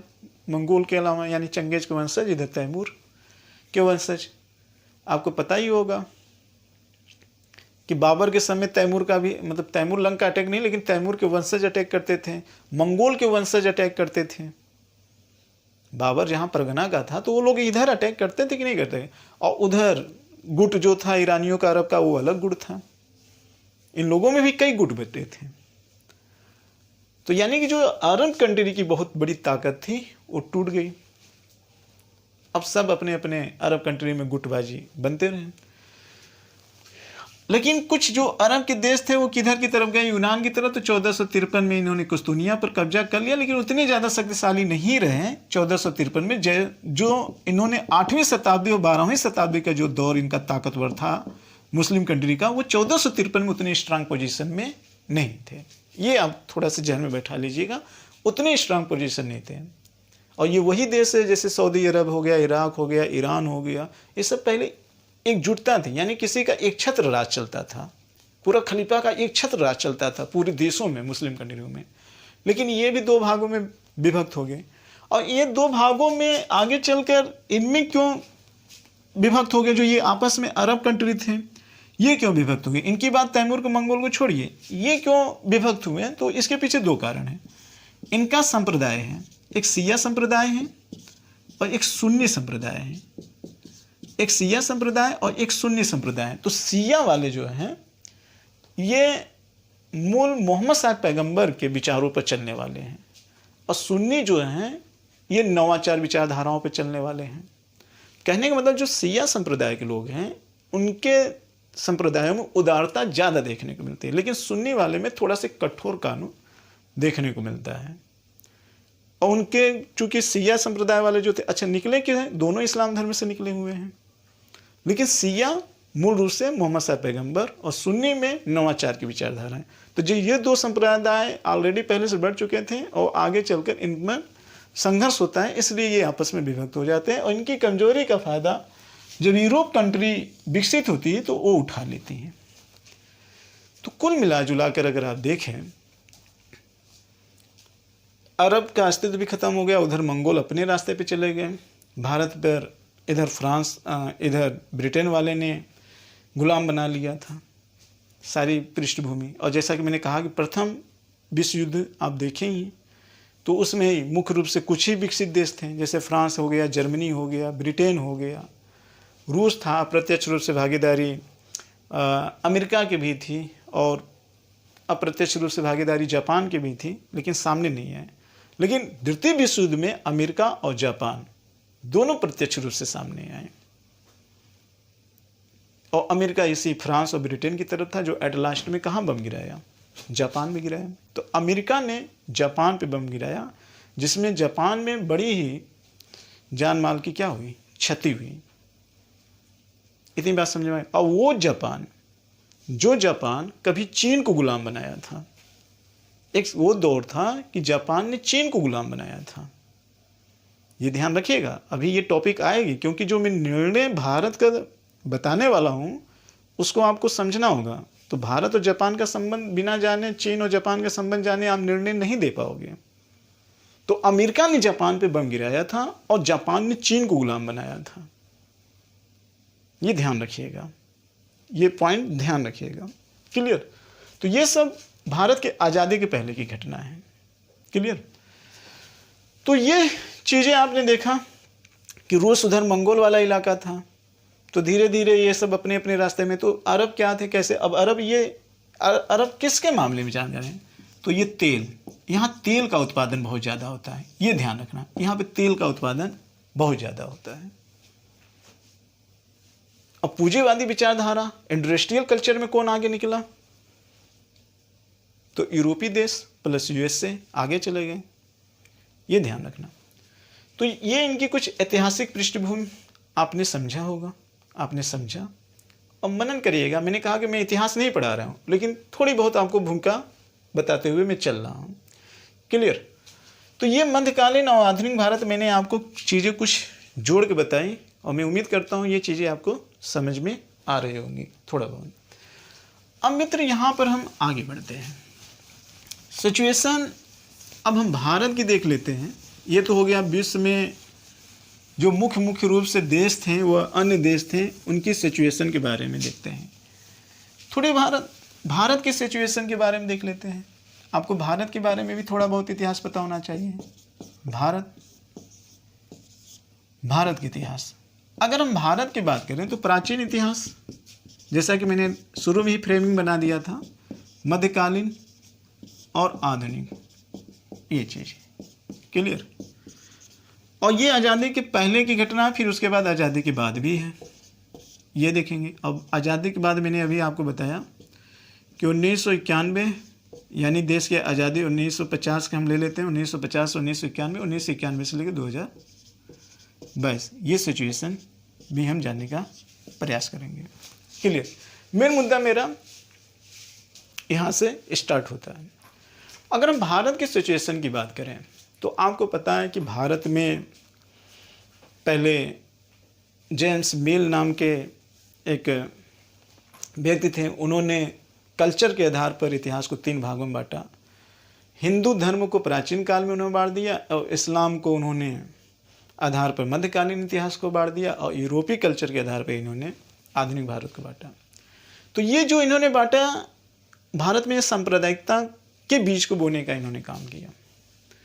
अगर हम भारत की बात करें तो भारत में अगर हम सिचुएशन देखें तो ठीक है, हम मानते हैं कि बहुत सारी स्थितियां ऐसी थी कि इस्लाम के लोग यहाँ पे आए, मुस्लिम आए, बहुत विचारों पर हिंदू और मुस्लिम में आपस में एक मत नहीं होते थे। लेकिन मुगल काल में ध्यान रखिएगा, प्राचीन काल में तो जो स्थिति थी वो तो थी। तो प्राचीन काल हमारा जो समाज व्यवस्था था वो किस पर आधारित था? वेद पर आधारित था। मध्यकालीन में आते आते अगर हम देखें तो यहाँ पे वेद और इस्लाम दोनों का मिलता जुलता रूप था। और यूरोप में अगर हम आ गए तो यूरोप में एक तार्किक विचारधारा आई। ये देखना, तार्किक विचारधारा। और यही तार्किक विचारधारा देश में किसको जन्म दिया? संविधान को जन्म दिया। और ये जो तार्किक विचारधारा, संविधान का निर्माण हुआ, इन सब में समन्वय बनाते हुए हमारे देश ने संविधान का निर्माण किया। मध्यकालीन में आपको पता होगा अकबर का सुलह कुल नीति, उनकी एक कुल नीति थी, अनुवाद विभाग की उसने स्थापना किया था। तो जो अनुवाद विभाग की उन्होंने स्थापना किया था, मुगल वंश में हिंदू धर्म और इस्लाम में काफ़ी ज़्यादा भाईचारे की भावना उत्पन्न हो गई थी। सिर्फ औरंगजेब कुछ समय के लिए आया था जो कि सांप्रदायिकता को बहुत ज़्यादा बढ़ा दिया था। लेकिन अगर उसके पहले के देखें मुगल वंश के शासकों में, अगर हम जहांगीर की बात करें, शाहजहां की बात करें, अकबर की बात करें, तो हिंदुओं में और मुसलमानों में काफ़ी ज़्यादा प्रेम की भावना पाई जाती थी। औरंगजेब ने इस चीज़ को बढ़ा दिया था। औरंगजेब ने इस चीज़ को बढ़ा दिया था, सांप्रदायिकता की भावना को बढ़ा दिया था। लेकिन ऐसा नहीं था। अकबर ने हद तक चीज़ें की, औरंगजेब ने बढ़ा दिया था। लेकिन उसके बाद भी, औरंगजेब के मरने के बाद भी हिंदू और मुस्लिम में काफ़ी भाईचारे की भावना इंडिया में देखने को मिलती थी। तो उसमें फूट डालने का काम किसने किया? लॉर्ड कर्जन ने किया। और लॉर्ड कर्जन ने क्या किया? फूट डालो राज करने की नीति अपना दी।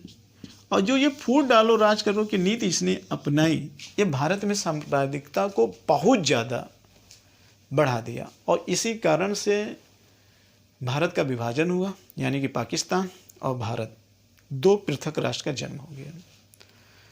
जबकि अगर हम अकबर के ही समय की स्थिति को ध्यान में रखते हैं और ये बीच का थोड़ा से औरंगजेब और ये जो अंग्रेज आते हैं, लॉर्ड कर्जन ने जो चीज़ को बढ़ा दिया था, ये चीज़ें सांप्रदायिकता के बीच बो दिया गया था। लेकिन अगर लॉर्ड कर्जन ने नहीं डालता तो हो सकता था कि भारत के रहने वाले लोग और यहाँ के रहने वाले मुस्लिम एक साथ रहकर इस देश में निवास कर सकते हैं। क्या आज नहीं कर रहे हैं? आज भारत और मुस्लिमों में बहुत ज़्यादा अच्छी विचारधारा पाई जाती है। क्योंकि मेरा जो संविधान है, भारत का संविधान, वो किसी विशेष धर्म को ध्यान में रखकर नहीं बनाया गया है। अगर भारत के संविधान को बहुत बारीकी तरीके से आप अध्ययन करके देखेंगे तो भारत एक तरीके से, पूरी तरीके से पंथनिरपेक्ष राज्य है। और संविधान निर्माताओं ने भारत में रहने वाले किसी भी लोगों के साथ किसी भी तरीके का भेदभाव नहीं करता हुआ दिखाई देता है। हाँ, कुछ चीज़ें लाने में लेट हुई तो वह भारत देश की कुछ अपनी भी मजबूरियाँ थी, कुछ अपनी मजबूरियाँ थी। लेकिन ये कहिए कि उसने किसी के साथ भेदभाव किया तो किसी के साथ भेदभाव नहीं किया। और इतनी बड़ी विविधता में एकता स्थापित करने के लिए बहुत सूझ और बूझ की जरूरत होती है, और भारत ने वो किया। तभी भारत इस विविधता में एकता को क्या किया हुआ है? स्थापित किया हुआ है। तो यानी भारत तो वैचारिक रूप से बहुत स्ट्रांग है, इसमें कोई दो राय नहीं। वैचारिक रूप से भारत बहुत स्ट्रांग है, तभी तो इतनी बड़ी जनसंख्या और इतनी बड़ी विविधता में एकजुटता स्थापित है। और यहाँ के नागरिक, यहाँ के कल्चर, ऐसा यहाँ की मिट्टी है, देवभूमि है, तो इस तरीके से हम देखते हैं। तो ये कंडीशन है। लेकिन अब आप देखेंगे जब भारत आज़ाद होता है तो भारत के सामने कई समस्याएं आती हैं। भारत के सामने कई समस्या ये आती है कि अब से लेकर आज़ादी के बाद से लेकर पाकिस्तान से भारत 4 युद्ध लड़ चुका। 1962 में भारत का और चीन का युद्ध हुआ। और पंडित जवाहरलाल नेहरू हिंदू और चीनी भाई भाई कहते थे, लेकिन चीन ने उस चीज़ को समझा नहीं। लेकिन पंडित जवाहरलाल नेहरू उस चीज़ को समझ रहे थे, लेकिन चीन ने नहीं समझा। पाकिस्तान भी समझने को तैयार नहीं, 4 युद्ध लड़ा गया और चारों युद्ध भारत ने अपने तरीके से पहली बार पहल नहीं किए थे। वो चारों युद्ध जो हुआ था वो पाकिस्तान ने भारत को करने के लिए पहल किया था। भारत तो हमेशा शांति की ही बात करता था। चीन से भी कोई इरादा नहीं था, लेकिन चीन की नीयत में खोट थी। तो ये एक माहौल थोड़ा से आप देखते चले जाइएगा जो मैं बता रहा हूं। यानी कि आप कह सकते हैं कि भारत और चीन के ऐतिहासिक संबंध कोई बहुत ज्यादा मधुर संबंध नहीं है, मैं ये कहना चाहता हूं। अब धीरे धीरे हम अपने मुद्दे पे आ रहे हैं। लेकिन आप जरा याद करिए, द्वितीय विश्व युद्ध के दौर के समय सुभाष चंद्र बोस ब्रिटेन के खिलाफ उन्होंने जर्मनी में वो गए थे, और अफगानिस्तान से होते हुए उन्होंने जर्मनी गए, और जर्मनी से जापान में गए, और उस जर्मनी के पास गए जो प्रथम विश्व युद्ध में मित्र राष्ट्र के क्या थे, शत्रु थे। और सुभाष चंद्र बोस ने उन लोगों से संबंध स्थापित किया था। तो इसका मतलब कि इनके संबंध तो ठीक ठाक थे। और जापान से तो भारतीयों का तो बहुत अच्छा संबंध था, और उस जापान से संबंध था जिस जापान ने चीन को गुलाम बनाया था। अब जब चीन को गुलाम बनाने वाले देश से अगर आप मित्रता करेंगे तो जाहिर सी बात है कि हिंदू चीनी भाई भाई उसको समझ में नहीं आएगा। कहीं ना कहीं ये खटास की भावना तो उत्पन्न होती ही है, मन में कहीं ना कहीं तो रहता ही है। और जापान भारत का अच्छा मित्र और राष्ट्र भी है। देश के आज़ादी के बाद अगर हम भारत की सिचुएशन के देखें तो अमेरिका ने भारत को उतना ज़्यादा सपोर्ट नहीं किया। आज़ादी के बाद सिचुएशन को जरा समझते हैं। आज़ादी के बाद अगर हम देखें तो अमेरिका ने भारत से कहीं ज़्यादा सपोर्ट किसको किया? पाकिस्तान को किया है। आज़ादी के बाद अगर किसी ने बहुत ज़्यादा सपोर्ट किया तो रूस ने किया, और रूस ने हद तक भारत का बहुत सपोर्ट किया। और आज भी देखेंगे तो 50% जो भारत हथियारों का आयात करता है तो वो रूस से ही करता है, उससे भी अधिक, 50-60 से भी अधिक देखा जाए तो ये रूस से ही करता है। और ये आज नहीं बल्कि भारत के उस वक्त में साथ रूस ने दिया था जब भारत उठना चालू हुआ था, और अमेरिका ने उस समय अपना हाथ पीछे खींच लिया था। आज ये बात अलग है कि अमेरिका और भारत में व्यापारिक की भागीदारी और हिस्सेदारी एक मजबूत स्थिति में है, ये एक प्लस पॉइंट है। लेकिन हमारा रूस से जो संबंध है वो तो बरसों का संबंध है। उसने हर मौके पे खड़ा हुआ। औद्योगिकीकरण में भी उसकी बहुत ज्यादा भूमिका है, इकोनॉमिक में भी उसने, हथियारों में भी उसने काफी सपोर्ट किया। अगर आज की भी सिचुएशन में देखें, अगर चीन इस सिचुएशन में अप्रत्यक्ष रूप से अगर भारत पर दबाव नहीं डाल पा रहा है तो कहीं ना कहीं रूस का चीन पर इस बात का दबाव होगा कहीं ना कहीं कि भारत को तंग न करो। अब ये मंशा उसकी कैसे हो सकती है? ये मंशा इसलिए हो सकती है कि आपको पता होगा कि रूस की सिचुएशन, एक दौर आता है, मैं आपको उस दौर के बारे में बताना चाहता हूँ। इस सिचुएशन को समझते हैं कि प्रथम विश्व युद्ध के बाद दो विचारधाराएं का बहुत तेजी से उदय होता है। उसके पहले ऐतिहासिक पृष्ठभूमि में एक विचारधारा चलती है पूंजीवादी, एक विचारधारा चलती है पूंजीवादी, और एक विचारधारा चलती है साम्यवादी विचारधारा। अमेरिका पूरे देश को, पूरे विश्व को एक पूंजीवादी बनाना चाहता था, और रूस विश्व में साम्यवादी विचारधारा को लाना चाहता था। यह ध्यान रखिएगा, दोनों की विचारधाराएं अलग अलग थी। लेकिन प्रथम विश्व युद्ध में देखा जाए तो थोड़ी सी स्थिति यूरोपीय कंट्री की खराब हो गई।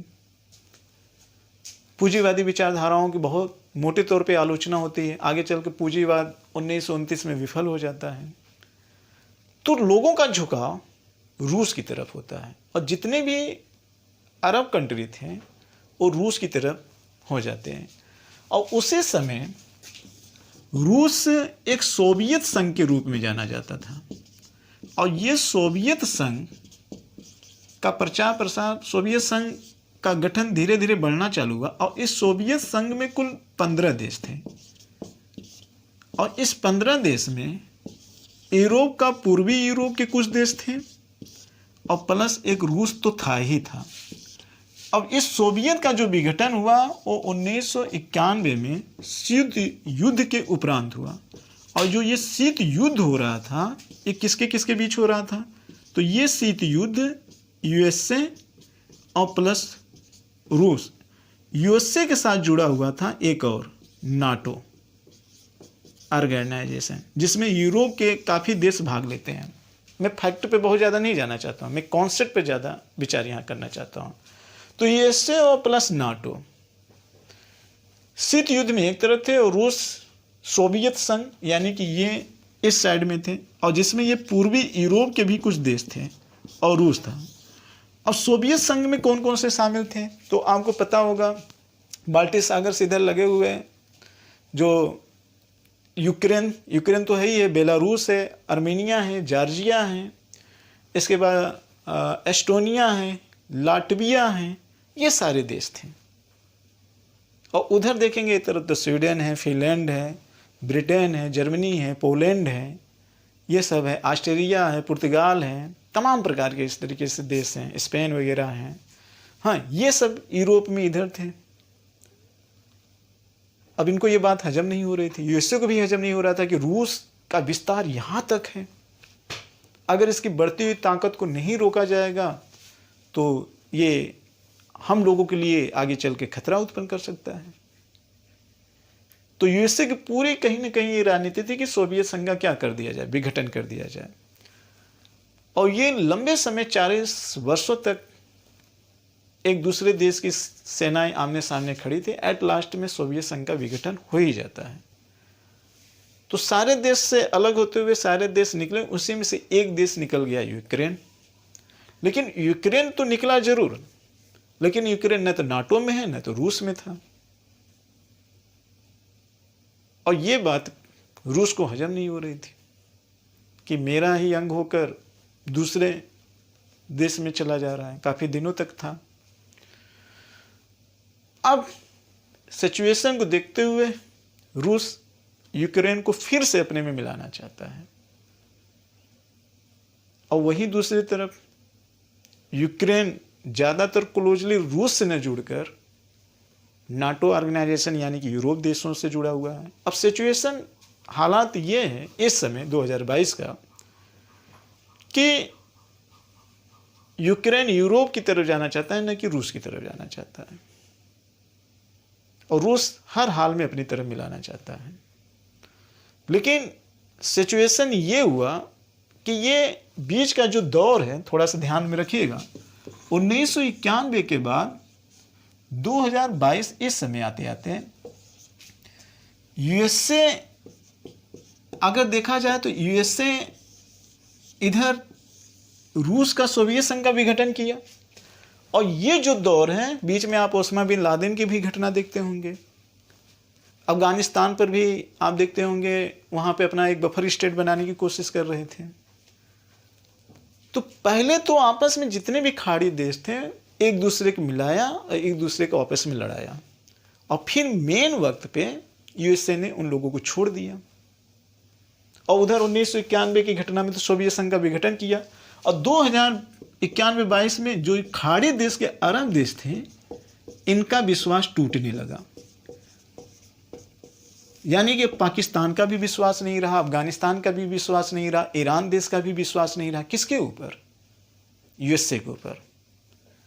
तो इस तरीके से अगर देखा जाए, द्वितीय विश्व युद्ध के बाद संयुक्त राज्य अमेरिका व नाटो पर किसी भी देश का किसी भी तरीके से विश्वास नहीं रहा।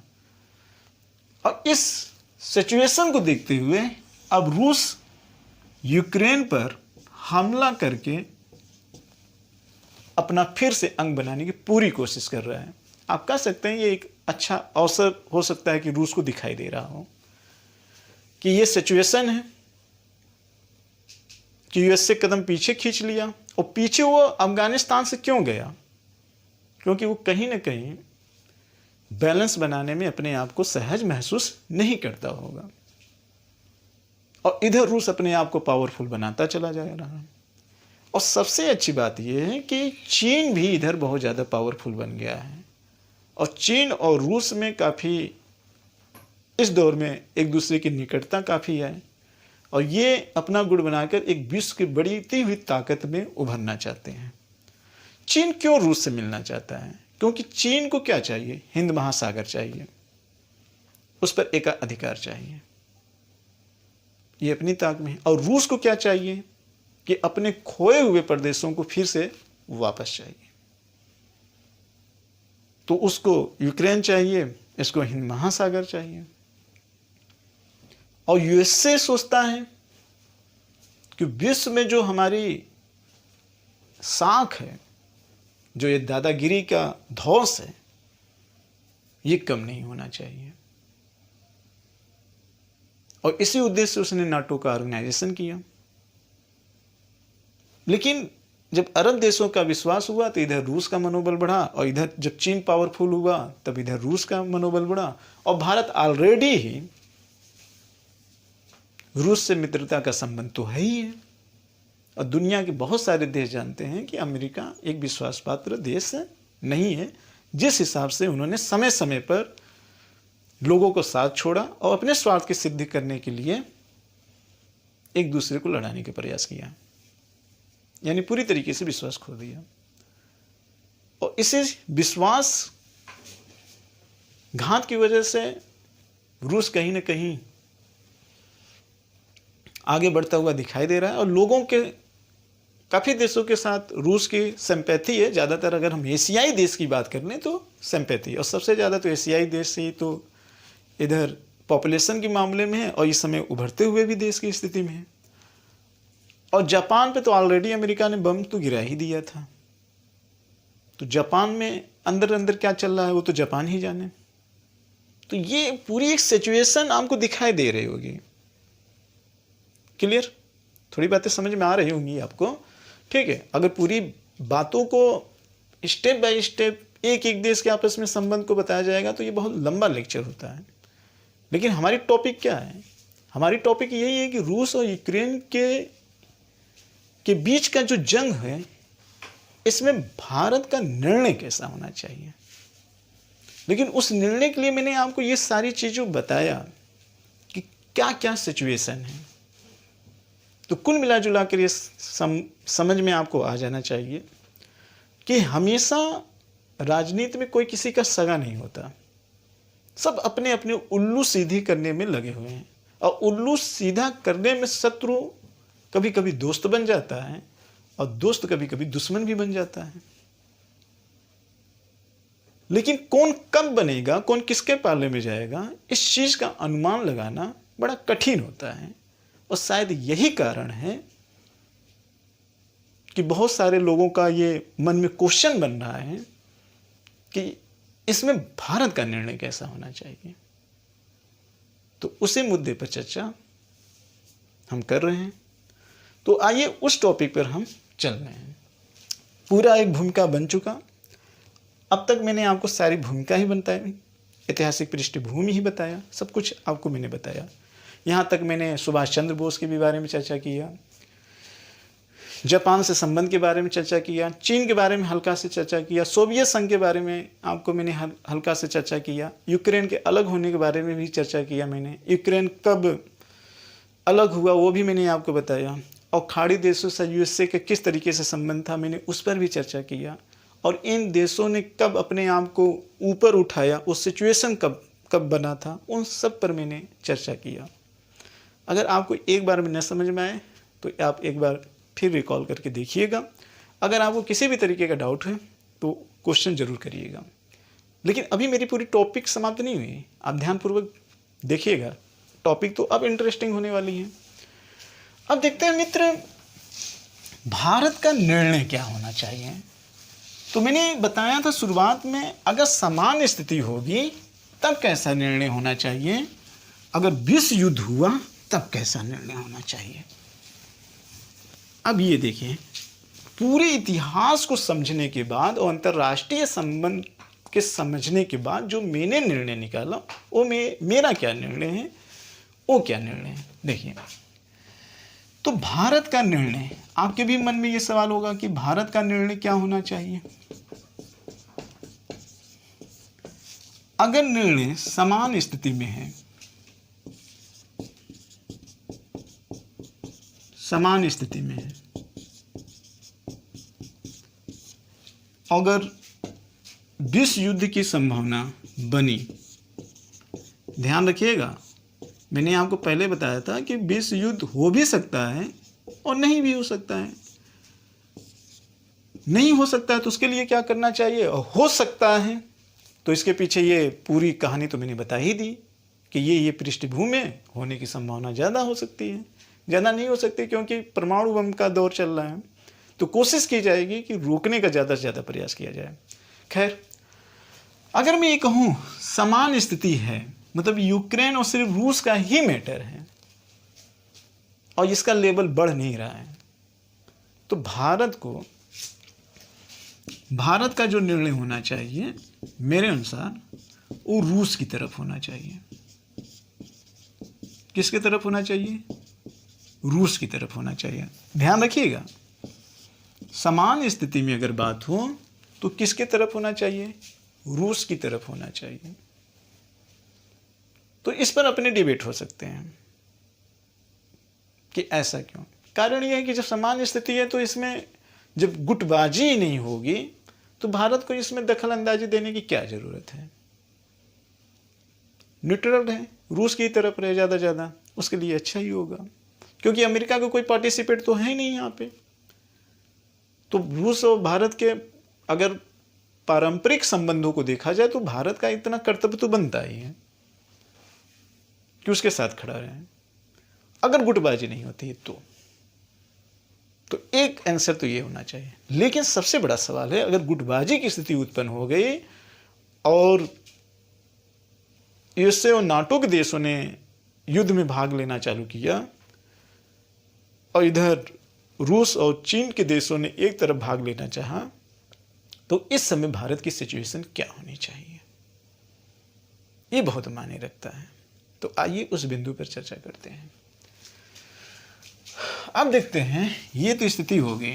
अगर गुटबाजी में हुआ, दो गिरोह बने, अगर दो गुट बने, एक गुट की अगर हम बात करें, दो गुट बने, एक गुट में अगर हम बात करें, एक तरफ यूएसए, दूसरी तरफ नाटो यानी कि यूरोपीय देश ज़्यादातर,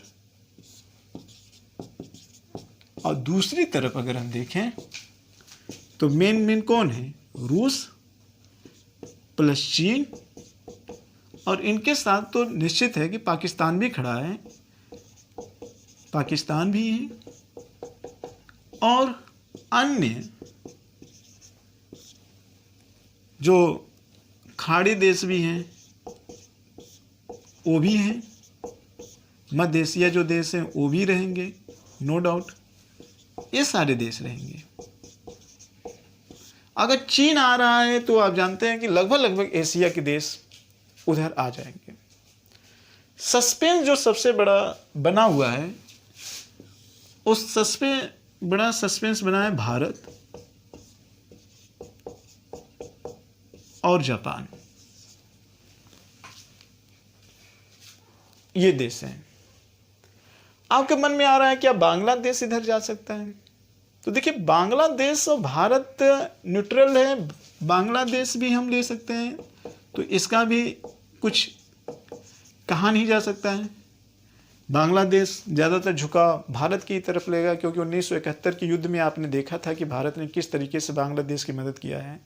लेकिन आज जो अवैध रूप से जो बांग्लादेश के प्रवासी हैं, जो नागरिक हैं, जो भारत में अवैध रूप से नागरिक हैं, वो ज़्यादातर बांग्लादेश के हैं, असम में हैं।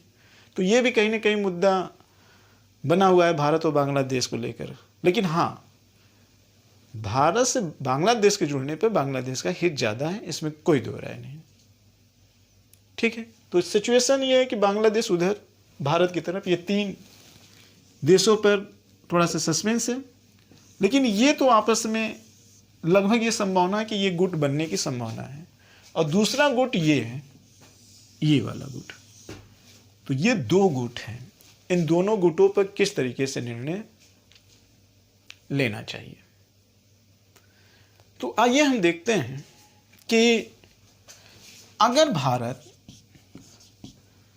इनमें जाएगा तो पक्ष और विपक्ष में क्या तर्क होने चाहिए, इस चीज को यहां पे देख लेते हैं। थोड़ा सा इधर से लेते हैं, इधर पक्ष और इधर विपक्ष में क्या सिचुएशन होता है। तो पहले इस चीज को हम समझते हैं और यहां पे भी हम समझेंगे कि पक्ष और विपक्ष में क्या चीजें हो रहा है। बहुत ध्यान से समझिएगा। अब मेन टॉपिक पे हम आ गए हैं, यहां पर देखेंगे तो मेन टॉपिक पे हम आ गए हैं। अगर भारत इधर की तरफ जा रहा है तो इसके क्या सकारात्मक प्रभाव पड़ेंगे, क्या नकारात्मक प्रभाव पड़ेंगे। अगर इधर जा रहा है तो इधर क्या सकारात्मक प्रभाव पड़ेंगे, इधर क्या नकारात्मक प्रभाव पड़ेंगे। अगर पूरे अंतर्राष्ट्रीय संबंधों को आपने शुरू से समझा, जो अब तक मैंने लगभग जो 1.5 घंटे बताए, इसकी पूरी भूमिका क्लियर की, तो आपको ये चीजें समझ में आ जाएगी बहुत संक्षेप में।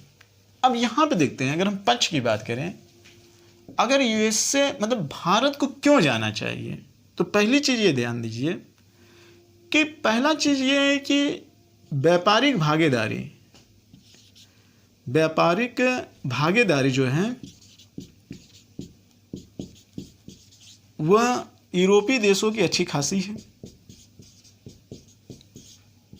और कुछ सांस्कृतिक संबंध है, जैसे फ्रांस का भारत से काफ़ी ज़्यादा ठीक ठाक संबंध है।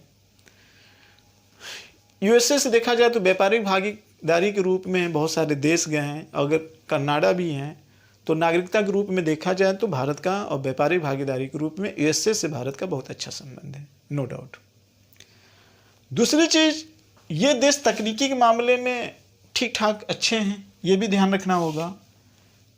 एक मैटर ये। दूसरा मैटर जो सबसे बड़ा है वो मैटर ये है कि इनके साथ जाने पर अगर हम देखें तो हिंद महासागर, जो चीन का जो नीतियां अगर उसको देखा जाए, हिंद महासागर को अगर हम ले लें तो हिंद महासागर में जो चीन अतिक्रमण कर रहा है उसमें भारत का बहुत अच्छी भूमिका है। और भारत हिंद महासागर पर एक अच्छे दावेदारी कर सकता है, यानी कि भारत को ठीक अमेरिका की उसी तरीके से मदद हो सकती है जिस तरीके से अमेरिका किसकी मदद करता है, इजराइल। आज इजराइल इतना ताकतवर देश क्यों बना हुआ है, उसके पीछे कारण है कि इससे काफ़ी ज़्यादा आर्थिक सहायता उपलब्ध करवाता है। और अमेरिका अगर भारत इस तरीके से जा रहा है तो निश्चित रूप से ये जो हिंद महासागर है ये भारत पर इसका एकाधिकार स्थापित होने की पूरी संभावना होगी, क्योंकि भारत इसके साथ खड़ा है और सबसे करीब यही होगा मदद करने के लिए। बहुत ध्यान से समझने का प्रयास करिएगा। ठीक वही इजराइल वाली भूमिका इधर भारत की बन सकती है, और भारत ऑलरेडी भी पहले से ही ताकतवर है, इसमें कोई दो राय नहीं। संप्रभुत्व भारत तो है ही है, उतना नहीं है लेकिन फिर भी है अपने आप में। अब दूसरे तरीके से देखेंगे, अगर यूएसए का काफ़ी ज़्यादा इसको आर्थिक में, तो अगर इस पर भारत का संबंध होगा तो इसका मतलब ये हुआ कि भारत का पड़ोसी देशों से भी, और दक्षिणी पड़ोसी देश का मतलब यहाँ पर हम किसकी बात कर रहे हैं, जो श्रीलंका है, इन सब देशों, और जो दक्षिणी एशियाई देश हैं उनके बारे में, इनका दक्षिणी एशिया देश से इनका एक बहुत मधुर संबंध बन सकता है, वियतनाम वगैरह से, ये सारी चीज़ें। और एक चीज़ ध्यान रखना, अमेरिका की तरफ अगर भारत जा रहा है तो जाहिर सी बात है कि भारत ये भी जानना है कि अगर हम जाएंगे तो हो सकता है जापान भी आ जाए, जापान आ जाए। ये सिचुएशन यहाँ पे बन रही है, बहुत ध्यान से सुनना। जापान के आने के पीछे कारण क्या है?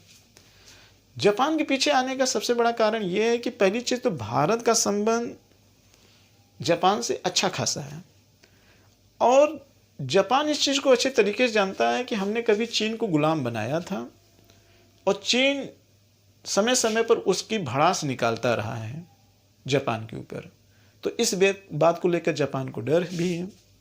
तो इस वजह से भारत अगर उधर आ रहा है तो जापान भी आएगा। अब एक चीज़ थोड़ा सा ध्यान रखना, दूसरी तरफ आपने देखा है कि जापान के ऊपर अमेरिका ने परमाणु बम गिराया था।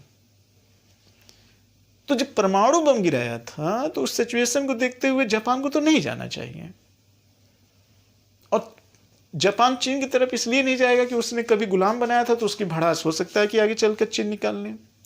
लेकिन यहां पे जो सबसे बड़ा मुद्दा यह है कि जापान और भारत एक हो जाएंगे तो हिंद महासागर में भारत की एक अच्छी शक्ति संतुलन स्थापित हो जाएगा। यानी कि अगर यूएस से भी अपना कुछ प्रभाव दबाना चाहा आगे चलकर, तब वो भी नहीं दबा सकता है अगर भारत और जापान एक यहां पे मिल जाते हैं। और क्यों यूएस से दबाएगा? यूएस से तो नहीं दबा सकता है, क्योंकि उधर की सिचुएशन जब एक दफे युद्ध हो गया तो क्यों दबाएगा? गुड़ तो बन ही चुका है।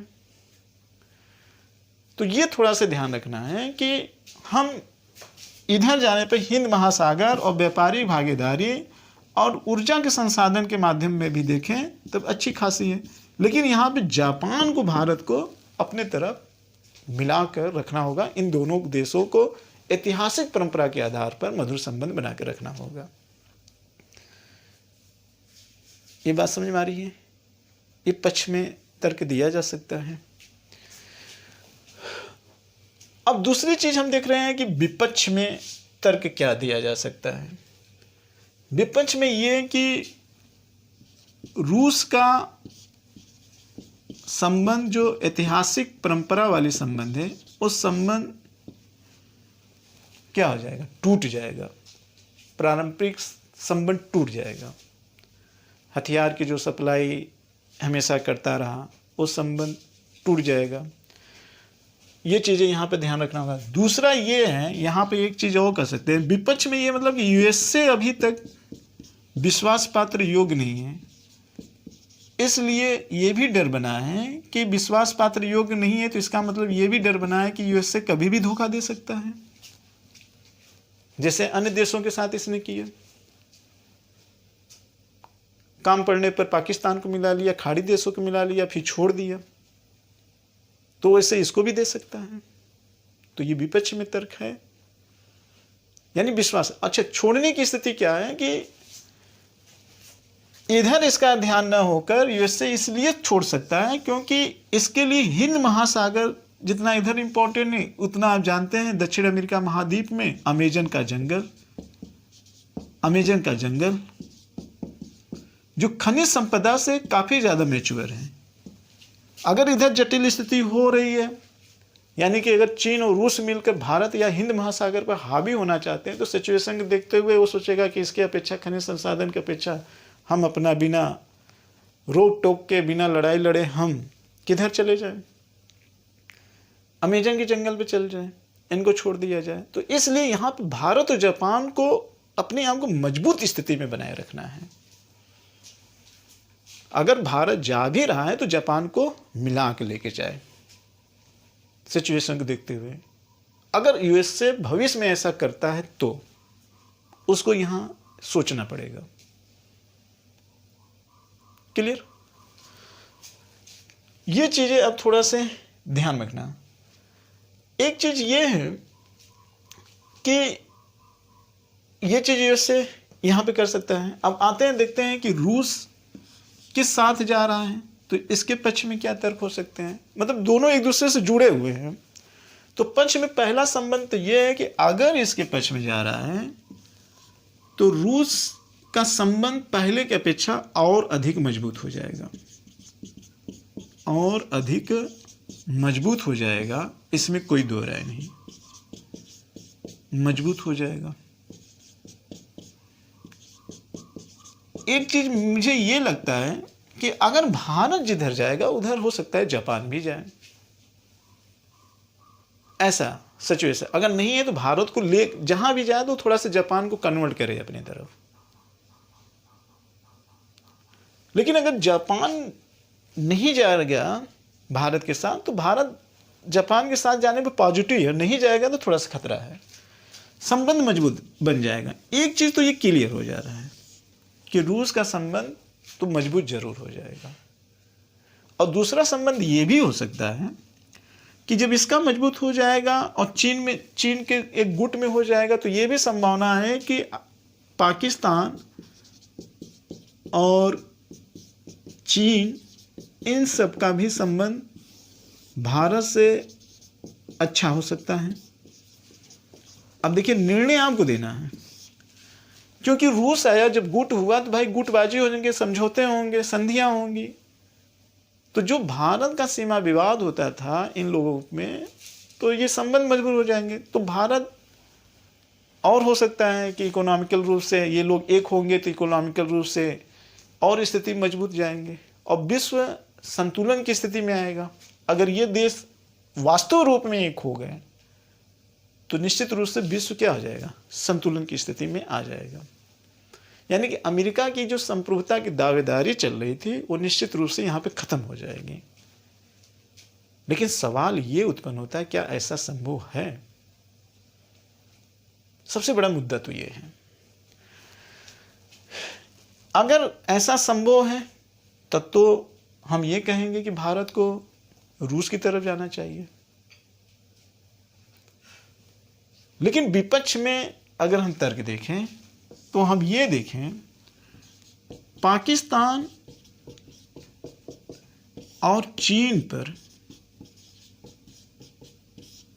विश्वास भारत कितना कर सकता है, ये इतिहास खंगालने की जरूरत है। जैसे हम मानते हैं, बहुत ध्यान से समझिएगा, कि कभी बाय द वे चीन और पाकिस्तान ये आपस में गुटबाजी कर लिए और रूस को अकेला छोड़ दिए, तो भारत किधर जाएगा? तो भारत किधर जाएगा? रूस का मैटर तो यूरोपीय देशों को संभालने में लग जाएगा, नाटो देशों को संभालने में लग जाएगा। और ये सिचुएशन वो है कि अगर चीन तब तक भारत से संबंध स्थापित किया रहेगा जब तक ये हिंद महासागर पर अपनी दावेदारी न ठोक ले अच्छे खासे से, मतलब ठीक ठाक ठोक ठाक ले। तो इसका मतलब तत्कालीन लाभ तो इसमें दिखाई दे रहा है। तत्कालीन लाभ तो ठीक है कि तत्कालीन लाभ तो यहां पर मुझे दिखाई दे रहा है कि विश्व संतुलन बनेगा। लेकिन चीन की जो हमेशा पॉलिसी रही साम्राज्यवादी नीति की, उसकी नीयत पर भरोसा नहीं किया जा सकता है अगर ऐतिहासिक पन्नों को उठा के देखा जाए तो। और रूस उतना पावरफुल नहीं है कि वो एक साथ वहां से हिंद महासागर में चला है और फिर यूरोपीय देश को भी कंट्रोल करे। ऐसे अवसर को चीन उस समय फायदा उठा सकता है जब ये विश्व की ताकत के रूप में उभर जाए। और इसको उभरने के लिए, यानी कि अगर हम देखें तो इस स्थिति का सबसे बड़ा फायदा चीन को नजर आता है। चीन को इसलिए नजर आता है क्योंकि चीन सोचता है, चीन के पास इस समय सबसे अधिक, अगर एशिया में बात करें तो सबसे अधिक इसके पास डॉलर है, लगभग 7-8 ट्रिलियन इसके पास डॉलर है। रूस के पास उतना नहीं है। तो आर्थिक रूप से चीन मजबूत है, हथियार के दृष्टि से भी ठीक ठाक मजबूत है, तकनीकी दृष्टि से मजबूत है। तो ये कुछ समय तक तो गुटबंदी कर सकता है, लेकिन एक समय आने पर दीर्घकालीन समय देखा जाए जब ये विश्व की ताकत के रूप में मजबूत होगा तो कौन भरोसा ये किसका होगा? रूस को नाटो से लड़वा दे और अपना इधर अरब खाड़ी देशों को इधर मिला लेता है। और जापान चीन पर कितना भरोसा करेगा, या भारत कितना चीन पर भरोसा करेगा? क्योंकि चीन की तो शक्ति तो बढ़नी तय है। अगर इस गुटबंदी में देखा जाए तो सबसे अधिक उभरता चीन ही नजर आएगा। और चीन जब विश्व ताकत के रूप में उभर जाएगा तो क्या भारत को पड़ोसी होने के नाते छोड़ेगा? तो शायद नहीं, क्योंकि ये इन दोनों का एक टाइप का कल्चर तो नहीं है जैसा यूरोपीय देशों का है। तो ये भारत के संप्रभुता पर एक बहुत बड़ा सवाल हो सकता है। तत्कालीन लाभ तो है, बट दीर्घकालीन लाभ नहीं है। और दीर्घकालीन में एक चीज तो ये संभव है कि यहां पे चीन विश्व की ताकत के रूप में उभर सकता है। तो निश्चित रूप से इस सिचुएशन को देखते हुए चीन हर हाल में ये सोचता होगा कि भारत रूस की तरफ मिले, पूरी तरीके से सोच रहा होगा और मिलाया जाए। अगर भारत आएगा तो जापान भी आएगा।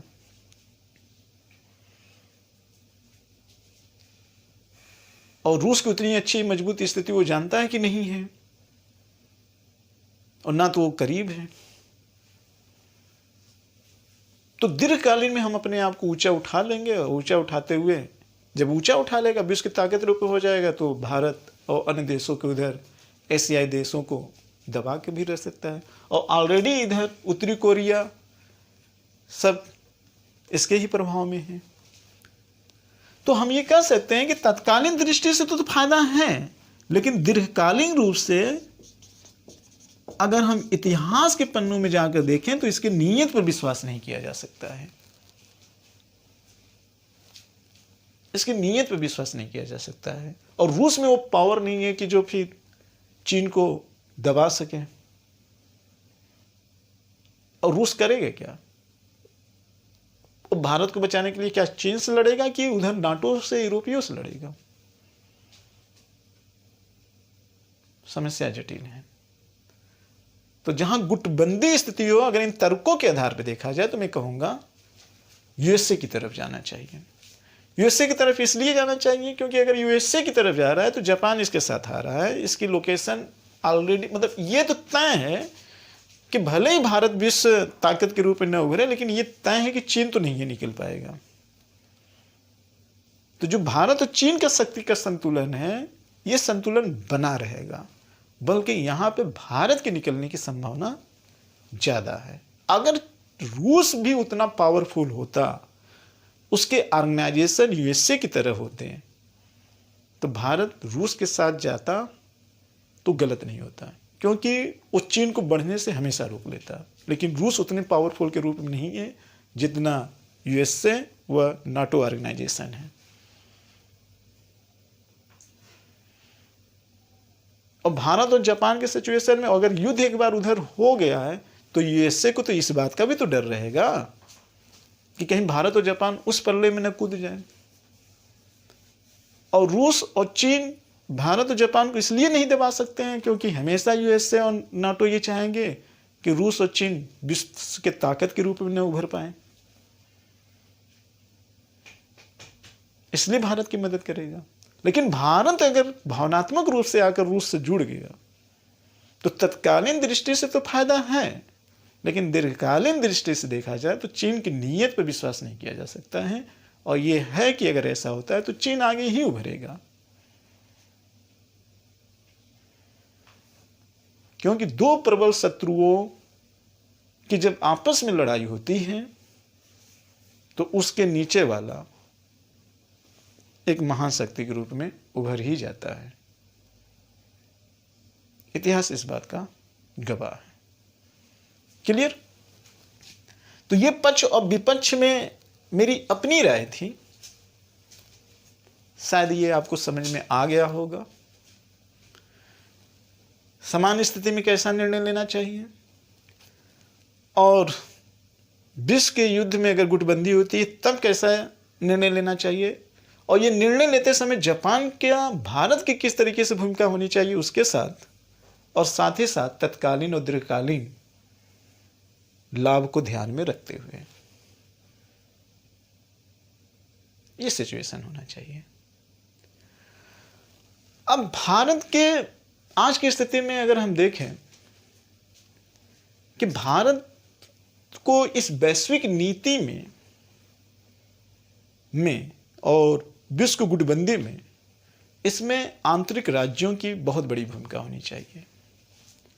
तो आंतरिक राज्यों की सबसे बड़ी भूमिका दो कंडीशन में हो सकती है, क्योंकि जब वैश्विक मामला आता है तो भारत का पावर ऑटोमेटिक बढ़ जाता है। तो ऐसे स्थिति में सेंट्रल लेवल पर भारत सरकार मजबूत होना चाहिए। अब दो तरीके हैं, जैसे मान लेते हैं कोई रूल और नियम भारत में फटाफट लाना हुआ, तो संवैधानिक तौर से ही लाया जा सकता है। पहला मुद्दा तो ये है। और संवैधानिक तौर से तभी लाया जा सकता है कि जब आधे से अधिक राज्यों में किसी भी सेंट्रल गवर्नमेंट की पार्टी की सरकार हो। अब इसको अन्यथा मत लेना, मैं बता रहा हूँ। जैसे मामला अगर राष्ट्रहित का हो तब तो कानून में संविधान संशोधन के माध्यम से राष्ट्रहित में कानून बनाए जा सकते हैं, तो किसी प्रकार की गतिरोध नहीं उत्पन्न होगा। दूसरा मामला ये है कि देश तो किसी एक पार्टी की तो होती नहीं, देश तो सबका है। अगर गठबंधन की सरकार हो सेंट्रल में, तब भी सभी राज्यों को एकजुट होकर राष्ट्रवाद के लिए लड़ना चाहिए। और इससे मुझे अपने इतिहास से भी सबक लेना चाहिए। वैश्विक मामले में वहां न तो किसी प्रकार की पार्टीवाद की भावना उत्पन्न होनी चाहिए, न तो किसी प्रकार के संप्रदायवाद की भावना उत्पन्न होनी चाहिए। ये हमारे कल्चर में है। लेकिन हो सकता है कि विशेष परिस्थितियों को देखते हुए अगर सत्ता मजबूत नहीं होती है तो सांप्रदायिक चिंगारी को ज्वाला बनाने में लोगों को देर नहीं लगती है, और ऐसे स्थिति में वैश्विक रूप से निर्णय लेना भी कठिन हो जाता है। मेरी बात आपको समझ में आ रही होगी। तो यहां पे आंतरिक स्थिति पे भी भारत को बहुत ध्यान पूर्वक विचार करना चाहिए, सोचना चाहिए, और अपने पड़ोसी देशों से किस तरीके से संबंध हैं, कैसे हैं, उस पर भी विचार करना चाहिए। जापान की क्या भूमिका, उस पर भी विचार होना चाहिए।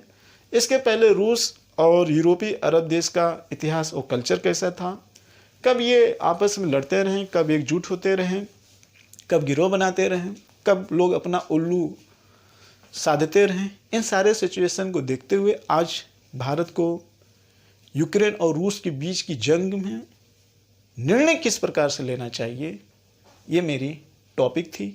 और ये टॉपिक आपको अच्छी लगी होगी ऐसा मैं महसूस करता हूँ। अगर आपका इस पर किसी भी प्रकार का कमेंट हो तो निश्चित रूप से आप कमेंट दीजिएगा। आपके कमेंट का मैं स्वागत करूँगा। इसी के साथ इस टॉपिक को मैं समाप्त करता हूँ। जय भारत, जय हिंद।